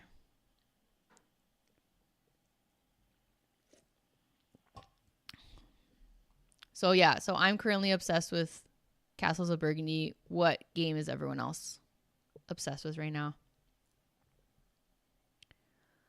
I'm having some friends over tomorrow, and I asked my sister to bring over Castles of Burgundy so I can play it IRL tomorrow as well. Okay, so we have a 5 and a 3. So have we put ourselves into a bit of a corner? Yes, you could possibly say that. No. We're fine. Okay, so we should probably get this guy out there with the 5. And then we could place that guy there with the 3. There or there, actually. But I'm just not loving this these offerings of goods here. Like I like to place a ship when there's more than 1 good to collect. But right now it's just 1, 1, 1, 1. But I do have this, so I can stack it on that. So whatever. So we'll do 5 for the ship. We could go there or there. I don't know. I'll go in the middle. And now we're picking what good we want. And so I need to match what I have here. This is the only one that matches. I don't know if it really matters which one you take from. So I'm just realizing if I had waited, we could have got more of our goods out here. These will be coming out, but there's no guarantee that they'll go into the depot that we want. Okay, so we're just going to commit to this. We're doing that. And we have a 3. So yeah, so let's just maybe get this out there. We could get that, but whatever. So what does that would do again? Oh, it is pretty nice, but I think we need to free up some space here, maybe.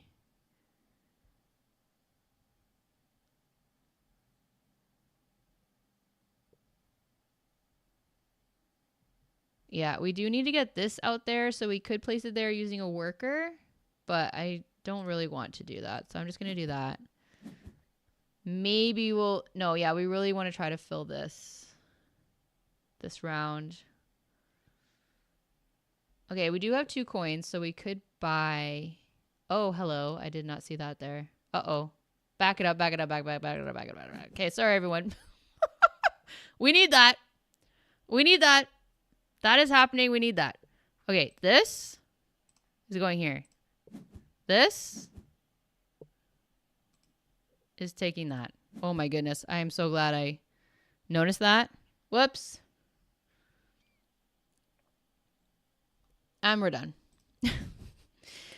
Scythe chess and crazy house chess are my main games. What is that? What kind of chess is that? Crazy house chess are my main games I'm obsessed about. Do I want to get into Castles of Burgundy when I have more free time? Yeah, let me know if you check out Castles of Burgundy. You can play it on BGA against anyone. I don't think there's a solo version, but I'm not 100% sure. But yeah, highly recommend. Clutch Mine. Yeah. Arc Nova a fair amount. Oh, Draft and Write Records. I've heard about that one. That sounds cool. Heard a lot about Arc Nova. Have not played either, but have heard great things, especially about Arc Nova. Okay, so we have double 5s. Sometimes I don't pay attention a lot to what my opponent is doing. I should probably take a peek. Okay. Cool. Okay, so double 5s is not ideal, but now... Oh, see, look. I was hoping that this would have gone there or there. Then we could have got both of them. But of course it went there, which is not helpful. Like, if I wait to put this out in the hopes that this goes there or there, I mean...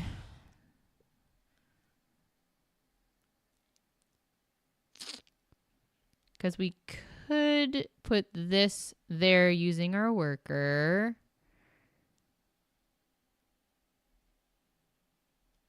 And then... Oh, no, there's nothing at 5 anymore. Great. Okay, it looks like we're going to be using the worker anyway. Okay, so let's do this. So we got 5 for our ship going there. And now we can take some goods. So, actually, I did not realize I have both of these. So I will be taking those. Thank you. Oh, that's great. Okay. So now we have a 5. There's nothing left in the 5 depot, so that's great. We should probably place this, although, okay, we do have the modifier for buildings, so we could buy this and place it. Well, I guess we wouldn't even need the modifier, but we could place it there. because buying it is not an action. So we could buy that, place it there. Then that allows us to take a building tile of your choice. And then we could take, ooh, that one. Interesting. I kind of like that. Okay, so we're going to buy this. Hello. Did I already? No. Oh, sorry. I have that selected. Okay. I'm going to buy this. And I'm going to place this. Oh, sorry. This here. And now I get to take a building tile, right? Yes. And I think I want to take this. Yes, I do. And that is that. And that is that. Crazy House is a chess variant with a rule where your captured enemy pieces can be reintroduced or dropped into the game as one's own. Oh, that's interesting.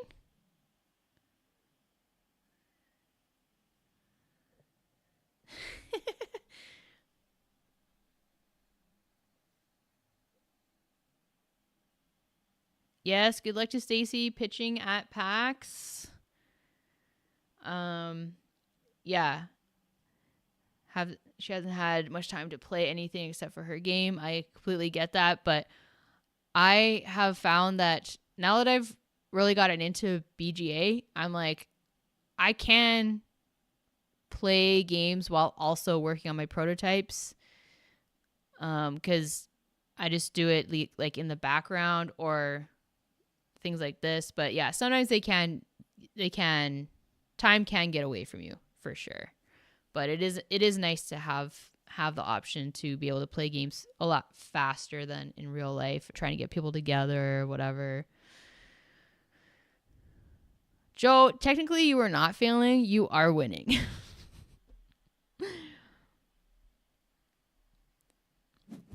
Not sure if it counts, but I've been playing Pokemon trading card game Pocket, completely blind, never touched the cards or watched anyone else play before. I can see the appeal, but the Pikachu X meta is bumming me out. I don't know what a lot of those words mean, but as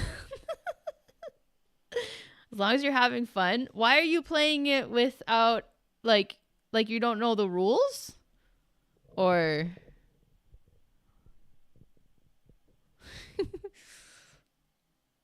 Oh, and Stacy does not multitask. I can get that.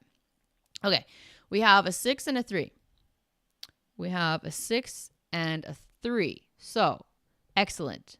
That is absolutely going there, 100%. So, you see my points went up right away. I got 9 points for that because in round 2, you get 8 points plus 1 for it being a 1 space tile. So I got 9. Now at the start of my turn for the rest of the game, I'll get 2 coins, which is perfect because these in the middle cost 2 coins. Okay, so we have a 6. Ooh, we have a 6. Oh no, I thought that could go. I thought that this, this can go there, which is great. Would really like to, oh, that's not going to happen. Whoops. Remember when I said we should really try to finish this yellow section this round? Okay, well, that's not going to happen because there's no yellow ones left. So we place that. I'm just seeing if I possibly want to place this because then I could grab this for free. But there is nowhere to place that even with my... Oh, no, there is with my modifier. Ooh, hello. Hello, hello, hello. Okay, so this can go there with my modifier, which allows me to... Yoink. Ha yes. I am very pleased with that, and I will confirm.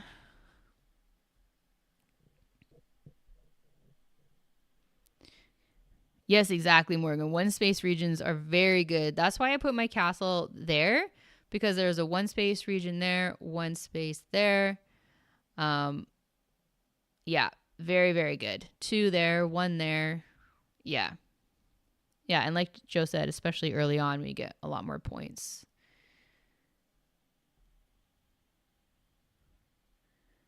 Okay, Tiki wanted to see what the fuss was about without spending a ton of money on the cards. I see. Okay. Yeah, I don't know a ton about TCGs. But, like, you understand the rules of how to play, right? You just didn't know anything about the specific cards, if I'm understanding correctly. Okay, so let's think about what we're going to do in our turn. We have 2 5s.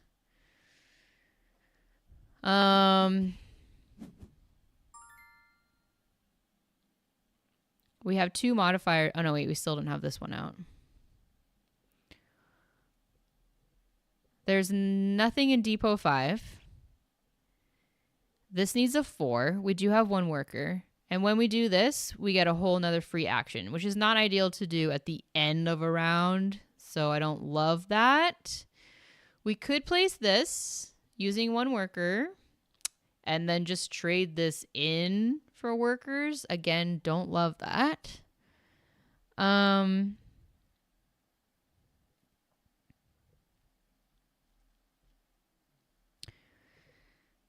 I'm just thinking about when I sell. Actually, Tony, if you're still watching, when you sell goods, do you get more? And maybe Joe, you might know this too, but when you sell goods, do you get more? Like, do your points go up exponentially when you sell goods, or is it just always 1-to-1? Or is it like you sell 1, you get 1, you sell 2, you get 3, you sell like how these do?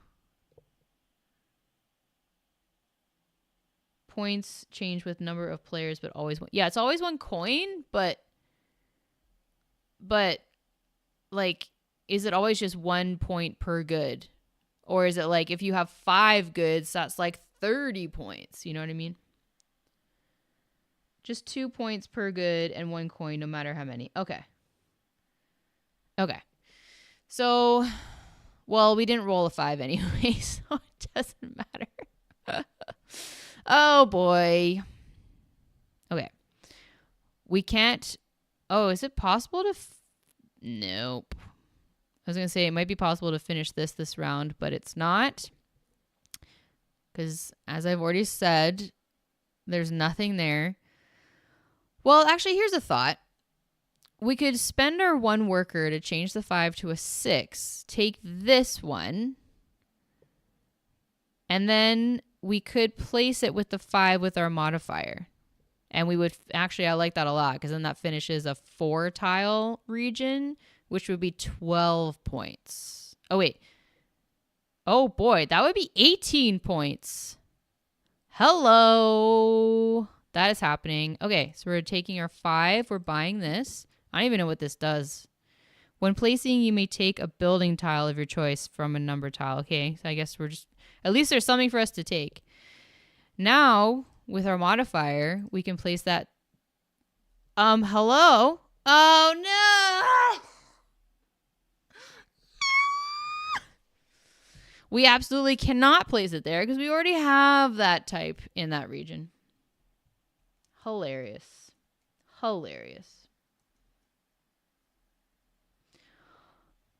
Okay, no, so it is what... Okay, sorry, yeah, Tony was saying the points change based on the number of players. Okay, so... 2, 3, 4 victory points for each sold good. Depending on the number of players. Yeah, okay, yeah. So it's 2 points per, because there's 2 of us. Okay. Anyway, well, we're undoing that. I'm so annoyed right now. I'm so very, very annoyed right now. Oh, that could have been so good. Okay, so here's another plan. I don't want to place my castle right now because I don't want any of this garbage. I mean, this is 4 points. I mean, that's something. Okay. We could use the 5, take that, and we could place it, get 4 points. Yeah. I I don't love it, but you know what? It is a move. It is something. It's wasting a worker, which I really don't love. Because the other option, too, is discarding these for workers and just setting ourselves up for the next round. What kind of animals are Joe? Joe's going for all different kinds of animals. Okay, so whatever. We're doing this. I don't love it. We lost our worker. But you know what? Whatever. It is happening. And it's happening. And it has happened.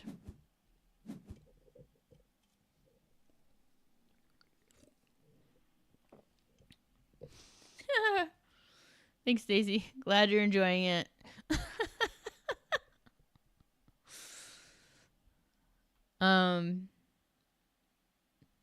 Animals aren't working. Yeah, so the thing about animals is you want to get the same type of animal if you can, because if you get the same type of animal, you get 1 point per similar type of animal.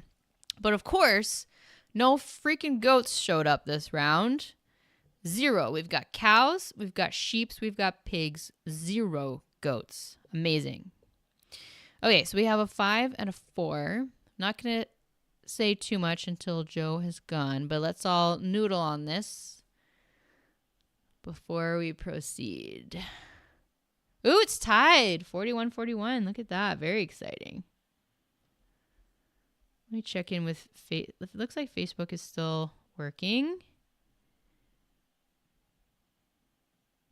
Good, good, good. So exciting.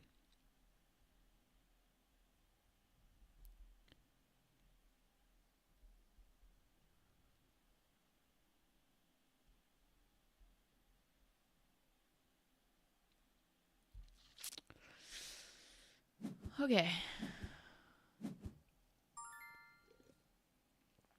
Okay, so we have a 5 and a 4.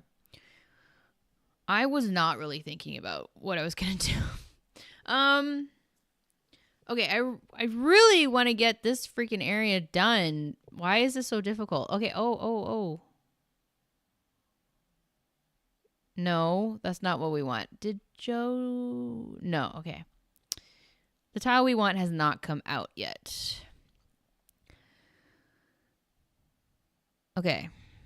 So, I want to finish this, and I want to finish this round, and maybe that too. It's not going to happen, but we can try. So, if we're focusing on that, I guess we just grab this. What even? Yeah, there's one there, and there's one there actually, so fine. Okay. So if we do grab that, we can't place it. Oh my god. We're not getting very good rolls here. Okay, can we finish this one? If we use our 4 or our 5 with our modifier. We can't place that because we already have that. We could get this. Nope, we can't because we we don't have any workers. This is very frustrating. We probably should have just got work. Remember last time when I was like, should we just sell these dice to get workers and set ourselves up for the next round? And then I didn't do that? Yeah. Yeah. Okay, so we could get this ship. And then we could not place it. So that's fun. Oh, hello. Hello. I just noticed the castle can be placed. So we are absolutely doing that. But wait, it lets us have another. Okay. So we're placing that. Yes. And now that not only completes that region, that single tile region, it also lets us place a tile or like do an extra action. Whatever action we want. We can take any of these or we can place that there. Oh, you can also take one of those? I guess to like, I don't know. You still have to pay, I'm assuming. Yeah. I kind of really want to get that there, but now I'm kind of thinking, do we take one of these? Do we take this and have 2 lined up to go bing, bing? Yeah. Well, we can't. We have a 5. We have a 5. We can't place. Oh my god. We need to place this there, I think. And then we'll take. Oh yeah. We'll place this there, I guess. Then we'll use this to buy this. Yes. Now I'm just thinking, do we want to buy anything? Nah. I'm done. Oh, nice. Stacey's working on her player aid while watching. That's awesome. Yeah, so I'm sad that I won't be able to do my co-working stream for the next couple weeks because I'm traveling. But I will get back to it as soon as possible. But I've been really, really enjoying those. I didn't know co-working streams were a thing until like a few weeks ago, and now I've been doing co-working streams every Tuesday for a few weeks, and it's been really, really nice. So basically, just like I'm working on stuff, everyone watching is working on stuff, and I just have chill music playing, and it's been really motivating because I just know that like other people are also working. We're like in it together, It's been really, really nice. Okay, I should probably think about what did not get the role that I wanted. Yay! But we do have another modifier, so we can place animals and ships 1 pip off, and we have same for buildings, which is really nice. So I would like to get this situation sorted and that. So we'll wait to see what Joe does.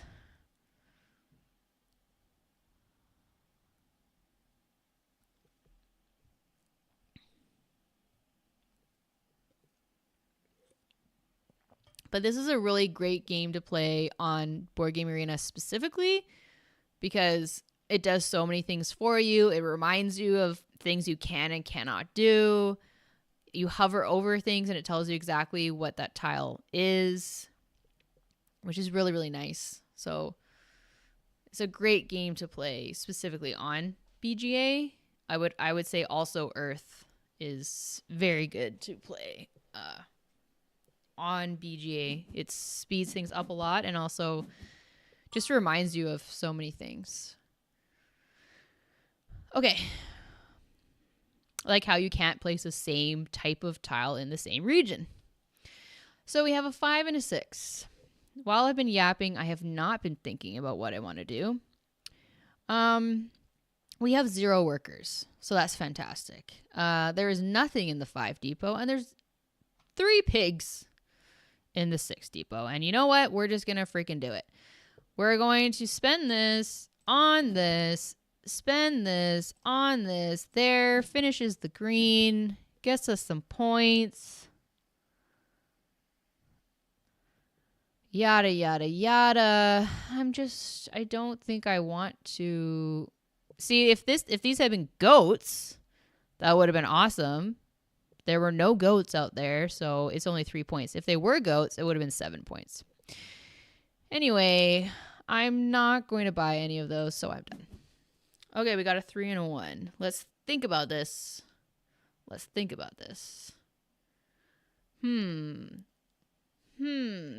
think I have a plan.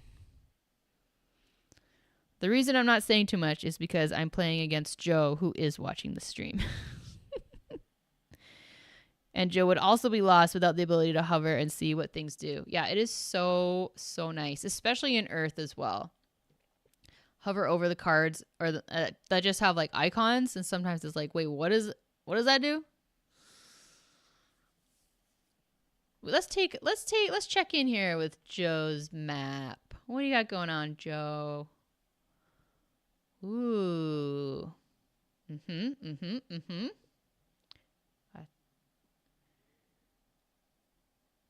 You can spend 2 workers instead of 2 coins to buy tiles from the middle. That's cool. Whenever you use the take workers action, you also get a coin. Ooh, that's nice as well. Also have 2 mines. Very good. Loaded up on town halls. we're going for the same goods. Oh, no. Just one of the same. Interesting. Yeah, I think I will be buying this game. Oh, he played a ship and he moved up even further ahead. We need to be thinking about that. Okay, so this is my plan. We're doing this. We're doing this.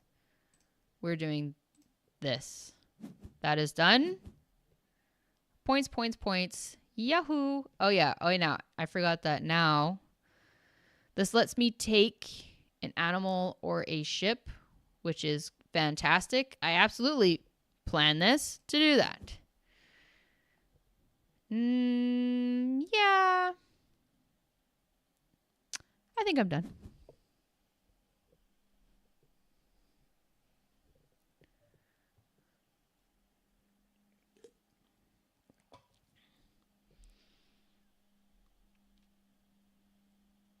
So Stacy's asking, what do folks prefer? A smaller player aid that doesn't hog the table, even if the font size is a little small, or a larger player aid with decent sized font, even though it's a little awkward in the play area?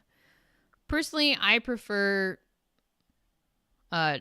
larger text. Although, like, I mean, if you can be as concise as possible and not have too much text and try to use icons as much as possible and explain further in the rule book is what I would suggest. But I don't enjoy when there's small text in board games, especially on player aids. What does everyone else feel about that? Dan says, I haven't been able to participate with the co-working streams. I hope you can join when you get back. They help a lot with the motivation aspect. Yeah, totally. I've been surprised how much they have worked. They have helped with motivation and accountability. Like, I was just like, oh, that's kind of like, I don't know. I thought it was like a little bit silly, I guess, when I first saw someone streaming and all they were doing was just sitting and working with music playing. I was like, interesting. But then I did it and I was like, oh my God, this is amazing. Because you feel like you're in it with other people, especially because so many people work from home. They work on their own. A lot of us designers are very solo, like all the time. It's nice to have that community working together. And I find I'm super productive because I feel accountable and motivated by all of you. So I've been really, really enjoying it.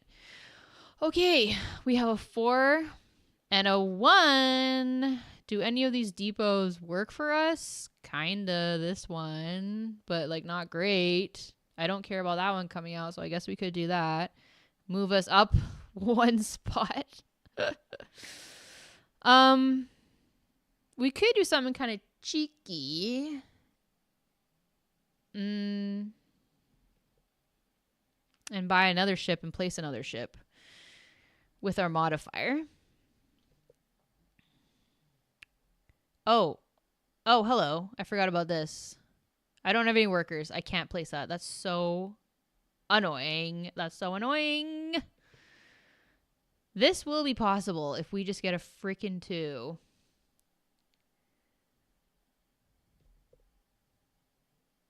Or next time we sell one of the dice to get a worker and then place that. So I'm not too worried about that. That will happen next round. Just remind me if I forget. This is going there. So for now, we're going to do this. We're going to do this. We're going to do that. We're going to take that. Now, we're going to buy this. We're going to place this. And hello, Joe. And we're going to take this. Not the most efficient, but it's fine. Like, not the most efficient because I'm not taking more than one good at a time, essentially, but it is perfectly fine. And that is that.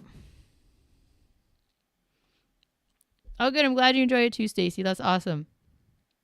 Droopy saying, a brief, large text aid. Refer to rulebook for details. Yes, I agree. Thanks, Joe. Joe says, well played. Excellent. So it was a good move. Oh, we have taken the lead. Yes. This has been a trend, though. I've noticed that I will have the lead earlier on, and then I end up losing. So that's great. So I got that to look forward to. Okay, thinking ahead. We have a 4 and a 3. We have a 4. Oh yeah, remember how I said I was not going to forget what I was doing this round? I completely forgot, but then I remembered, so it's okay. This. I'm going to keep that hovered to remind myself, so I don't get distracted. Not getting distracted. We are selling this, or trading it, discarding, whatever. Placing this. Yay! We completed that region. We are done. Cruising along into the 4th round, everyone. Joe, you're a little behind, but not like, you know, not that behind. And let me take a look.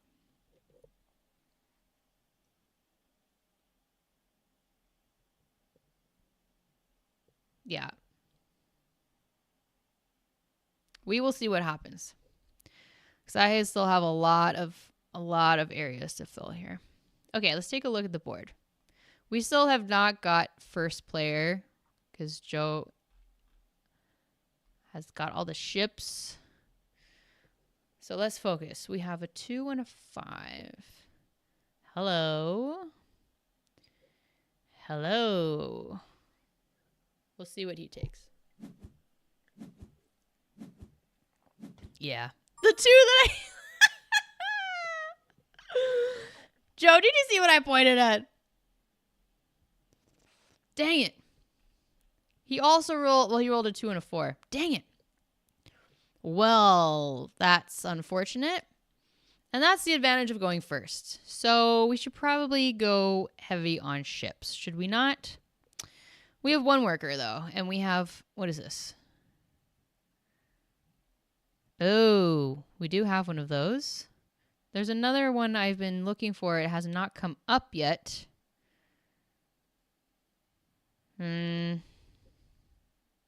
Oh, Joe got 2 completed all of the castles. Look at that. All of a sudden, 87. Wow. Completed all of the yeah, so these bonus points here, if you complete all of one color, you get these bonus points. So he covered all of the castle spaces. So he got 5 points for that.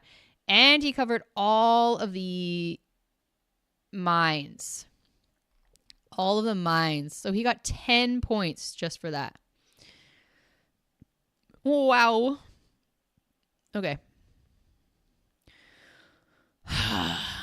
I'm still not over the castle and the mine going away, but...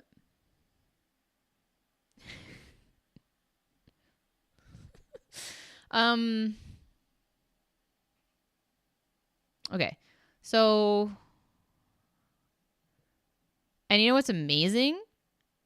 Neither of these are helpful for this, for selling these goods. So that's just amazing. We have 1 worker. We could... No. Yes. Okay. So we could spend 1 worker to get this ship and then place it with our modifier. Or... Like, I kind of do want this one, actually. So I could buy this one and this with a worker. I don't really want this because I just don't know. Oh, it's large or small, actually. That is kind of nice. Do we just get this and not use our worker?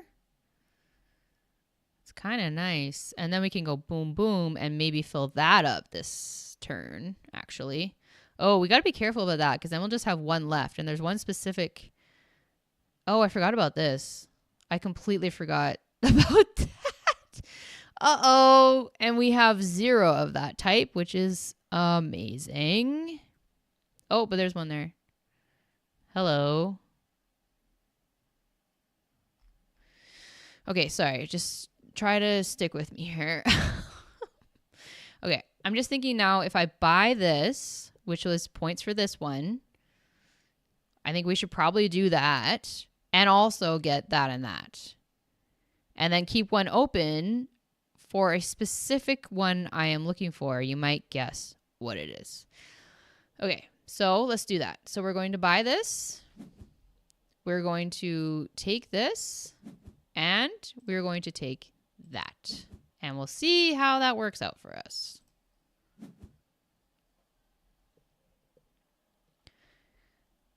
But yeah, I think I will be buying this. I really try to not buy a game if I haven't played it first. I don't know how you all feel about that. Are you comfortable buying games you haven't played yet? That's part of why I don't back a ton of Kickstarters, just because like I really prefer to play. Although some Kickstarters now, they offer a version of play on Tabletopia, like Speakeasy is on Tabletopia, so you can play it before you back it, which I think is really, really nice. But yeah, in general, I won't buy a game unless I've played it at least once and enjoyed it. Although that's not true for a couple, but in general, I definitely try to do that. Oh, he wanted that. Yeah, you're going hard for, well, actually, I don't know which tile you're talking about, but you're going hard for the town hall. So are you talking about the town hall? When placing this tile, you may place a tile of your choice from your storage. So yeah, the town hall, definitely you need to time it because it lets you place one from your storage for free. So why don't we go ahead and do that then? So this is a 4. We go there. And now we can place either of these. So we have a 3, which is not helpful. So that's great. But it's 1 away from that. So let's put this one there. And now we could use a worker to put this one there. Or we could sell these, get a bunch of money, which could be nice because then we could spend that money this round. Or we get that, which will give us 2 monies. And it could go over there.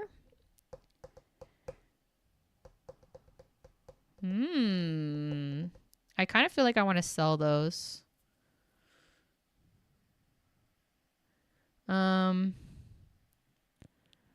Oh, you wanted the one that gives the points for bonus tiles. Ah, yes. Oh, yeah. I should have thought about that too. It's like, I don't know if I want this tile because I don't know how many of these I'll get, but I should probably get it because Joe already has 2.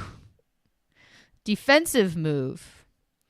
I am thinking. Oh, now the freaking goats are out. Fantastic. I think I might ignore them, and I think I might get this, to be honest. I don't want to use that worker. I want to take this. So that's happening. So we're doing that. And, should I sell these? No. Ooh, how much? Oh, you have 0, but then you could sell. Okay, I'm sorry, friends. Okay, so yes, I am doing this.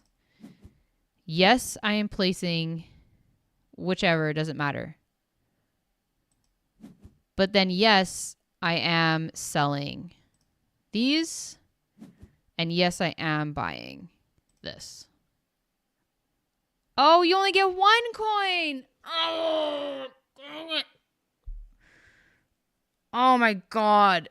I'm going to be super freaking annoying and undo this turn. I can't. I'm so sorry. Please stick with me. Please stick with me.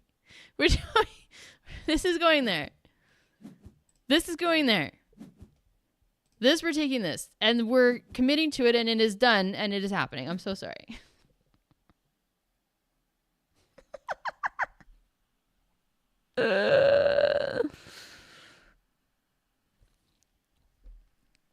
So Droopy says, there are certain people I know IRL that I trust enough to buy a game before playing it if they recommend it to me highly. That's about the only way. Yeah. And has that ever turned out badly? Like someone suggested it and you played it and you're like, oh, actually, I actually don't really like it. I'm trying to think.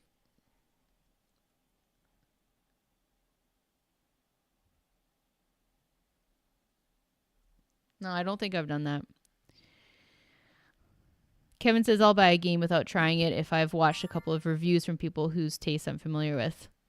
And that's always worked out for you, Kevin? Or have you bought it, played it for yourself and you're like, "Oh, actually I'm not too sure."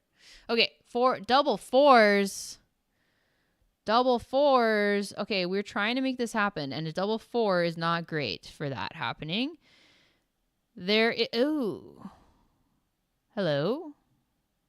We're really doubling down on this plan, but it depends on a certain tile coming out and us getting it first. But I kind of like that. Because then, no, it won't let me get that. Not the central depot. Yeah, great. Fantastic. Fantastic. So, have we made another freaking blunder? Should we? I really want that. Whatever. I think we should just forget about it. We're going to get 2 money at the end of this. Oh, man. Oh, man. I'm just wondering if we should sell this. I would like to buy this, play it, get that, and then sell it, but it's not happening because I only get 1 coin when selling. So,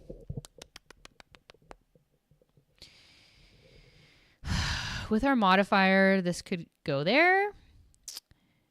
Which will get us 2 coins. Which will get us 2 coins. Let's go. Excellent. Now, hello. Yes, sir. With our modifier. Oh my God. Look at things just working out for us now. I know it seems silly to get just 1, but I don't have any of these. I have 1 of those. So whatever. There we go. I feel good about that. And look where we are in the turn order now. Boom.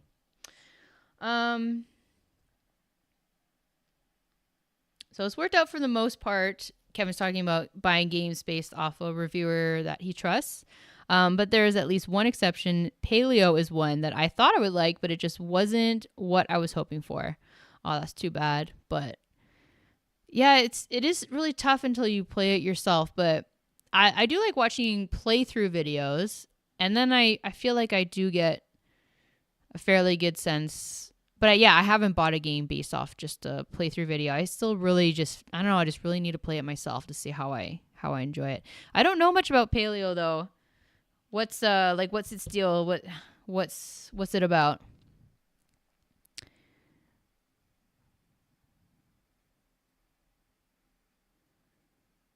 Yeah, it's no big deal. You're right, Droopy.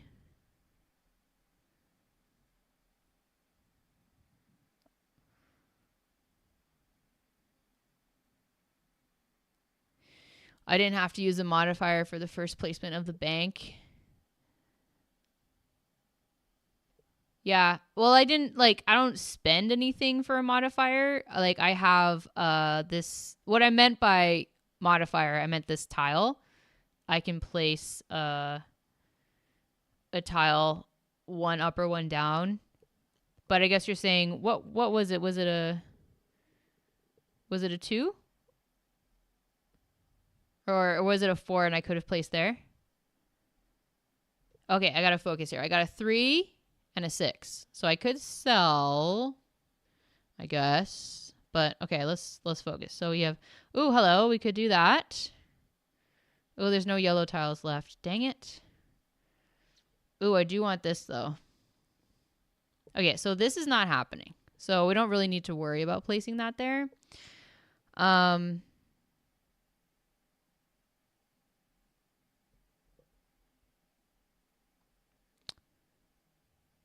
So I could spend a worker to get that. And I could not place it, but then I could place that. I think I might do that. What's this one again?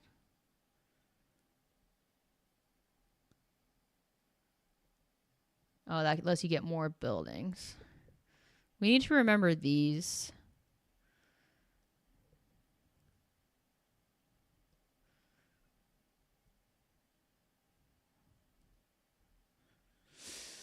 Okay, I want this one. Oh, I guess I could get that, place it, and then I would get that for free. I like that. So let's get this.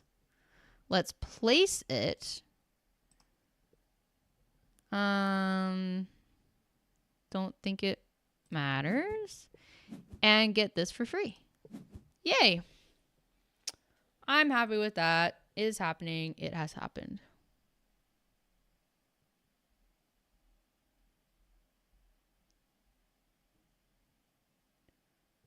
Why weren't you able to see what you get to see. Oh, I see, because I'm finally ahead of you in the turn order, so you finally get to see what your dice are before your turn. So now you get lots of time to think. You're welcome.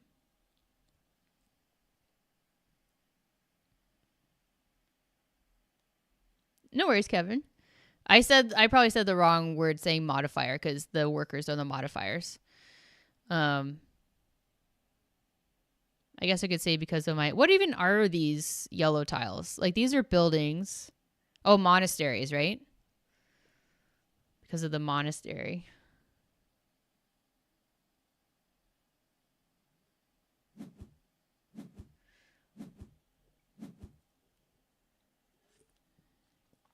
Last turn of the 4th round. We have double sixes. Fantastic. Probably should sell those, do you think? It's like we completely depleted. There's just a few goats left.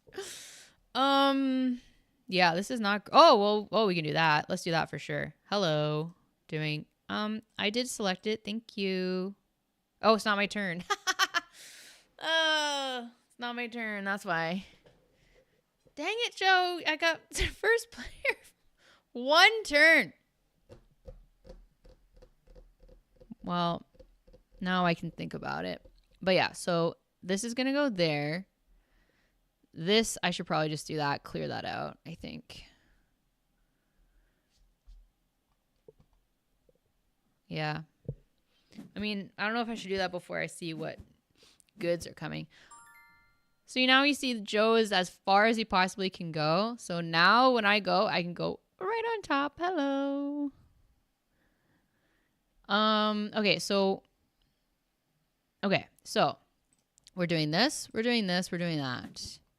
We're doing this, and I think that.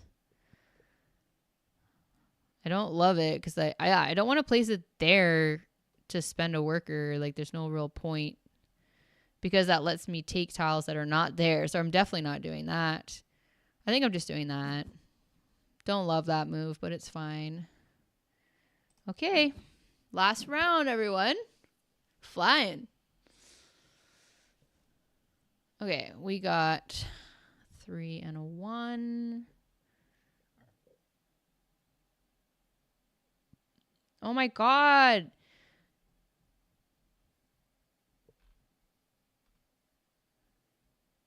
Okay, I thought every monastery comes out in every game, but apparently not. The monastery, like the yellow tile that I've been waiting for, has not shown up. Joe does not have it. I don't have it. I can probably speak freely here because it's the last round. I was waiting for the 4 points per church. Is there not a 4 points per church monastery? I'm pretty sure there is. And I thought every yellow tile came out every game. Oh, Tony's saying you only see every tile in a 4-player game. Oh, that's unfortunate. I have so many churches and they're worth absolutely nothing. I mean, they are helpful. They let you draw other things, which is nice, but I was waiting for the 4 points per church tile. It was going to go right there. Oh man, this is not good. This is not good. We're down 30 points all of a sudden. Yeah. Cool. See, I told you, I always start off ahead, and then as the game goes on, it just gets lower and lower and lower. I get further and further behind. Okay, so we have a 3 and a 1. I really want that one. I guess we can buy that and place it right away. Okay. We could place this and grab that. I do like that move. And then, yeah, I think they might be okay. So we place that. We grab that for free.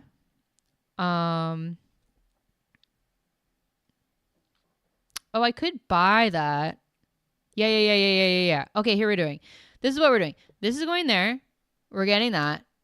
We're buying that. We're placing it. Yes. Okay, here we go. This is going there. We're grabbing that for free. We're buying that. We are placing that. And I am totally fine with paying for that. Yay, we got one of the things. Yay. Man, the building thing is 5, and there are always so many more spaces of buildings. I feel like that should be more, but whatever. Okay. That's that. I don't know if I have that many points waiting for me, Joe. I have one of those. I have one of those, and I have one of those. It is not ideal. It's not ideal. And no town halls and no watchtowers have shown up in this last round. So no, this is not good. I don't think for me, but that's okay. That's okay. We should try to, I guess, finish that. Although Joe is probably going to take that. Oh, boy. Definitely need to remember to sell these. Please remind me if I forget. We definitely need to sell these. I mean, we could sell that right now, I guess, but don't love that. Okay, we need to place this. Do we have a modifier for that? No. So we'd have to use the worker to spend that, but then we get a free action. So we could grab one of these guys. Maybe we should sell that and then grab that. Oh no, we would need that to sell that. But they grab that. And then that would free up 2 spaces for when we use it. I don't mind that. Sure. We're going to sell these. We're going to sell these. And we are going to grab that. Yes. Oh, and you know what? No, it's probably fine. Okay. Should I grab that, actually? Yeah. Yep. Okay. Is everyone following along? Or is it still very confusing?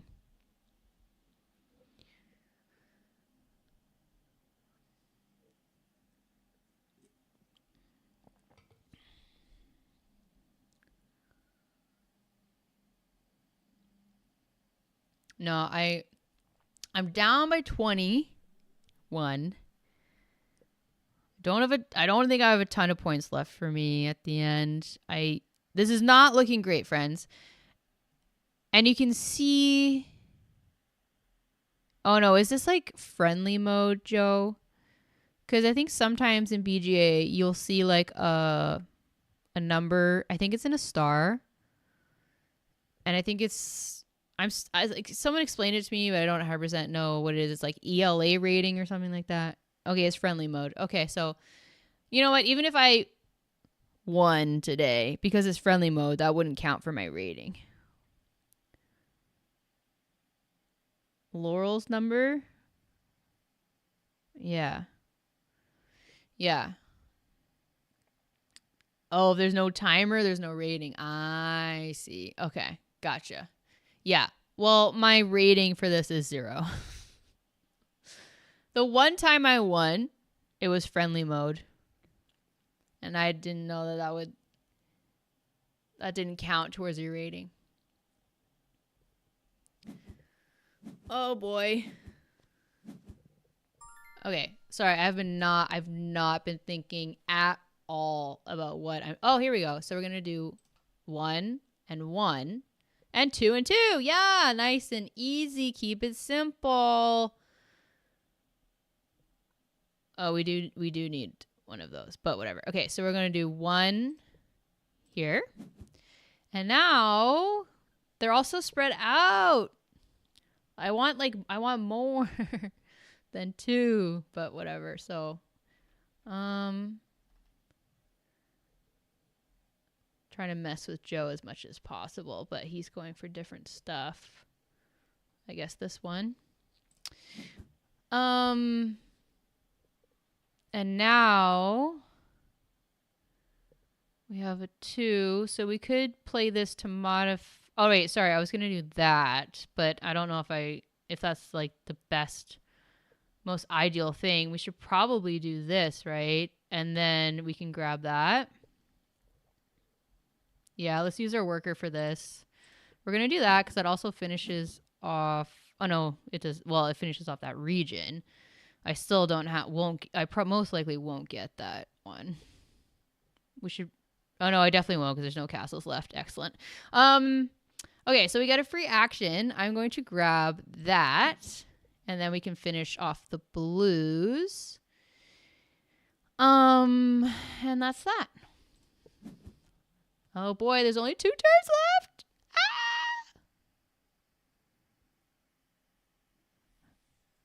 No. Good. No, I'm very happy there's no timer, Joe, obviously. I need the time. Having the timer was too stressful. But I'm assuming you can choose how long the timer is, or is it always... I think it started at like 4 minutes, but then it kept going down like faster and faster.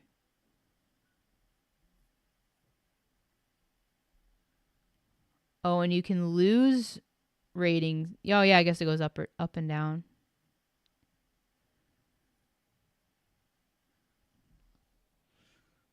Does anyone familiar, super familiar with BGA, do you know if you can set the length of the timer for competitive games, or is it always just the same?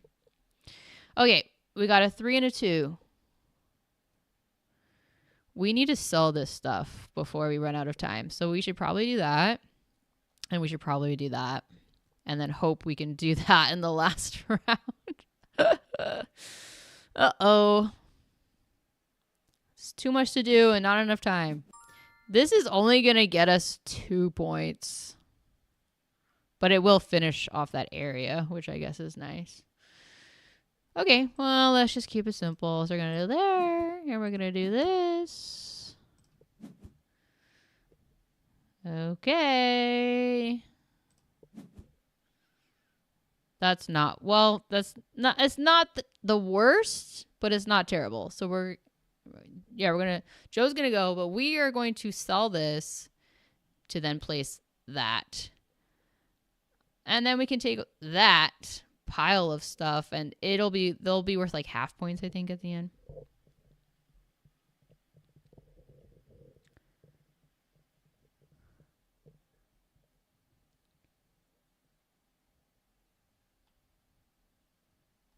We say 6 area worth 21 points. What are you talking about?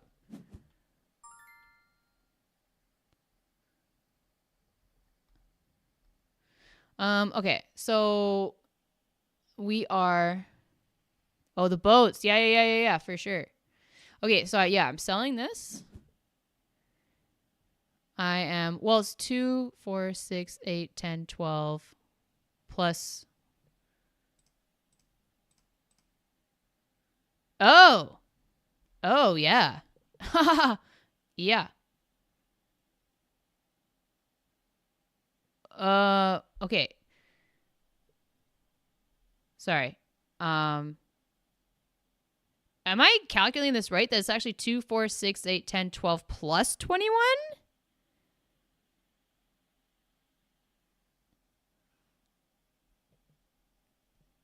Okay.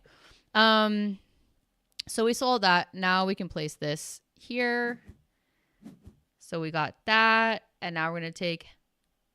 Oh, well, I guess we can't keep all of this. We can take those and then one of these, whatever. We'll take the pink one. Sure.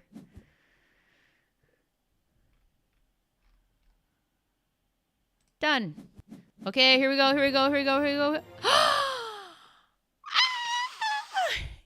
Yay! Go away. I'm trying to... Thank you. Oh. I did not think that would happen. So we finished with very similar points at the end, 153 to 150. Yellow tiles, I got 17. Yeah, how many points did I get for that last boat area?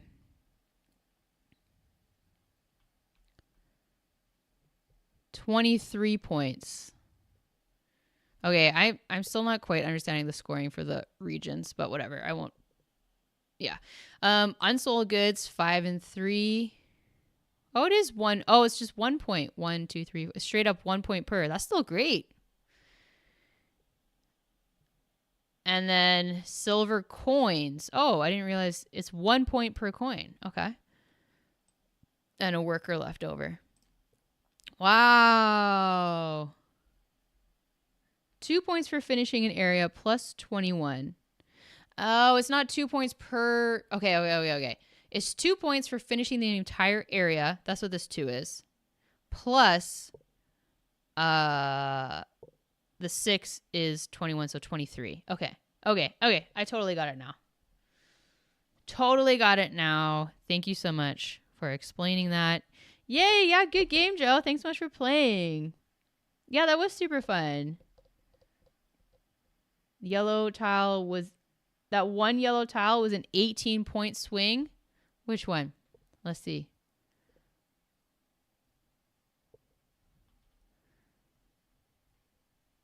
The animal one I stole from you? Or, oh, the points per region tile I stole from you? Droopy was Team Joe. Come on. That's all right. I understand. The tile that scored 3 points per finished area. Yeah. I'm glad I stole that from you and stole the animals from you because you had 1, 2, 3. Is it really just 1 point per type of animal? Oh, no. You gain 1 more victory point for each animal tile that scores at that time. Oh, I completely misunderstood that. So I got nothing for that. I mean, I didn't misunderstand it. I just read it too quickly. I wasn't actually reading it. I just completely scanned it. I thought that was 1 point per different type of animal. It's an additional point every time you score an animal tile. So that was actually not helpful to Joe at all. I did try to mess with Joe getting that one. That didn't matter at all. I was not thinking about messing with Joe with that one, but it did mess with Joe. So that's good.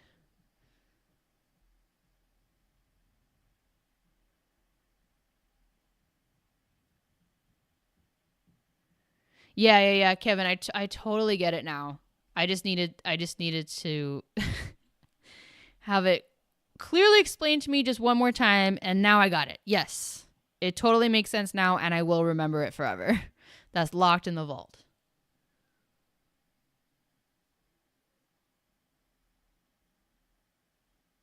That is true. Yeah, no, that's true. This tile, yeah, I'm sorry. I should apologize to this tile. I'm sorry, tile.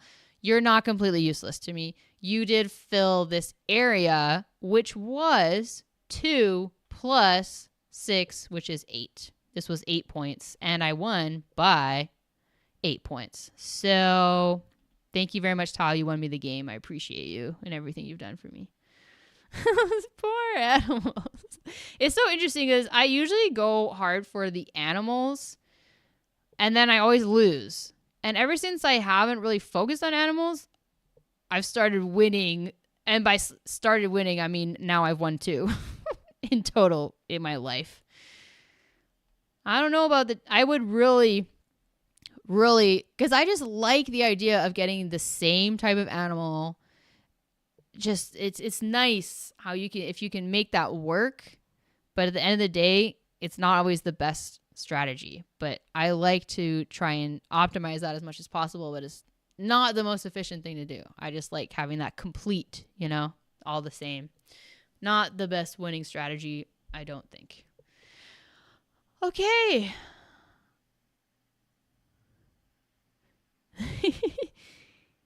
All right, friends. That was super, super fun. Let me see if I can get out of this.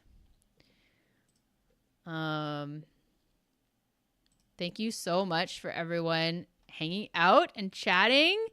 Thank you to Facebook for hanging out for the first time ever. I'm so glad that worked out. Thanks, Zach, for popping in over there. And thank you so much to Joe for joining in and playing Castles of Burgundy tonight. That was super fun. Thanks to Droopy and Kevin and Tony and Demi Shadow and Stacy and everyone. Dan, Cool Centrist. There were so many people in the chat tonight. It was super fun. Invisible, TK over on Twitch, Morgan, Invisible, Tommy. Yeah. Thank you everyone for hanging out. I hope you had fun. I'm going to miss hanging out with you for the next 2 weeks, but I'll be back soon enough. If you're at PAX, please say hello. That'd be super, super nice to meet you. If you're a member, we will be meeting up at PAX, which I'm very, very excited about. Play some games and hang out IRL. It's going to be awesome. Thanks so much, Dan. Thanks, Tony. Morgan, Stacy, Joe. All right, friends, I'm signing off. Have an excellent weekend, and I'll see you soon.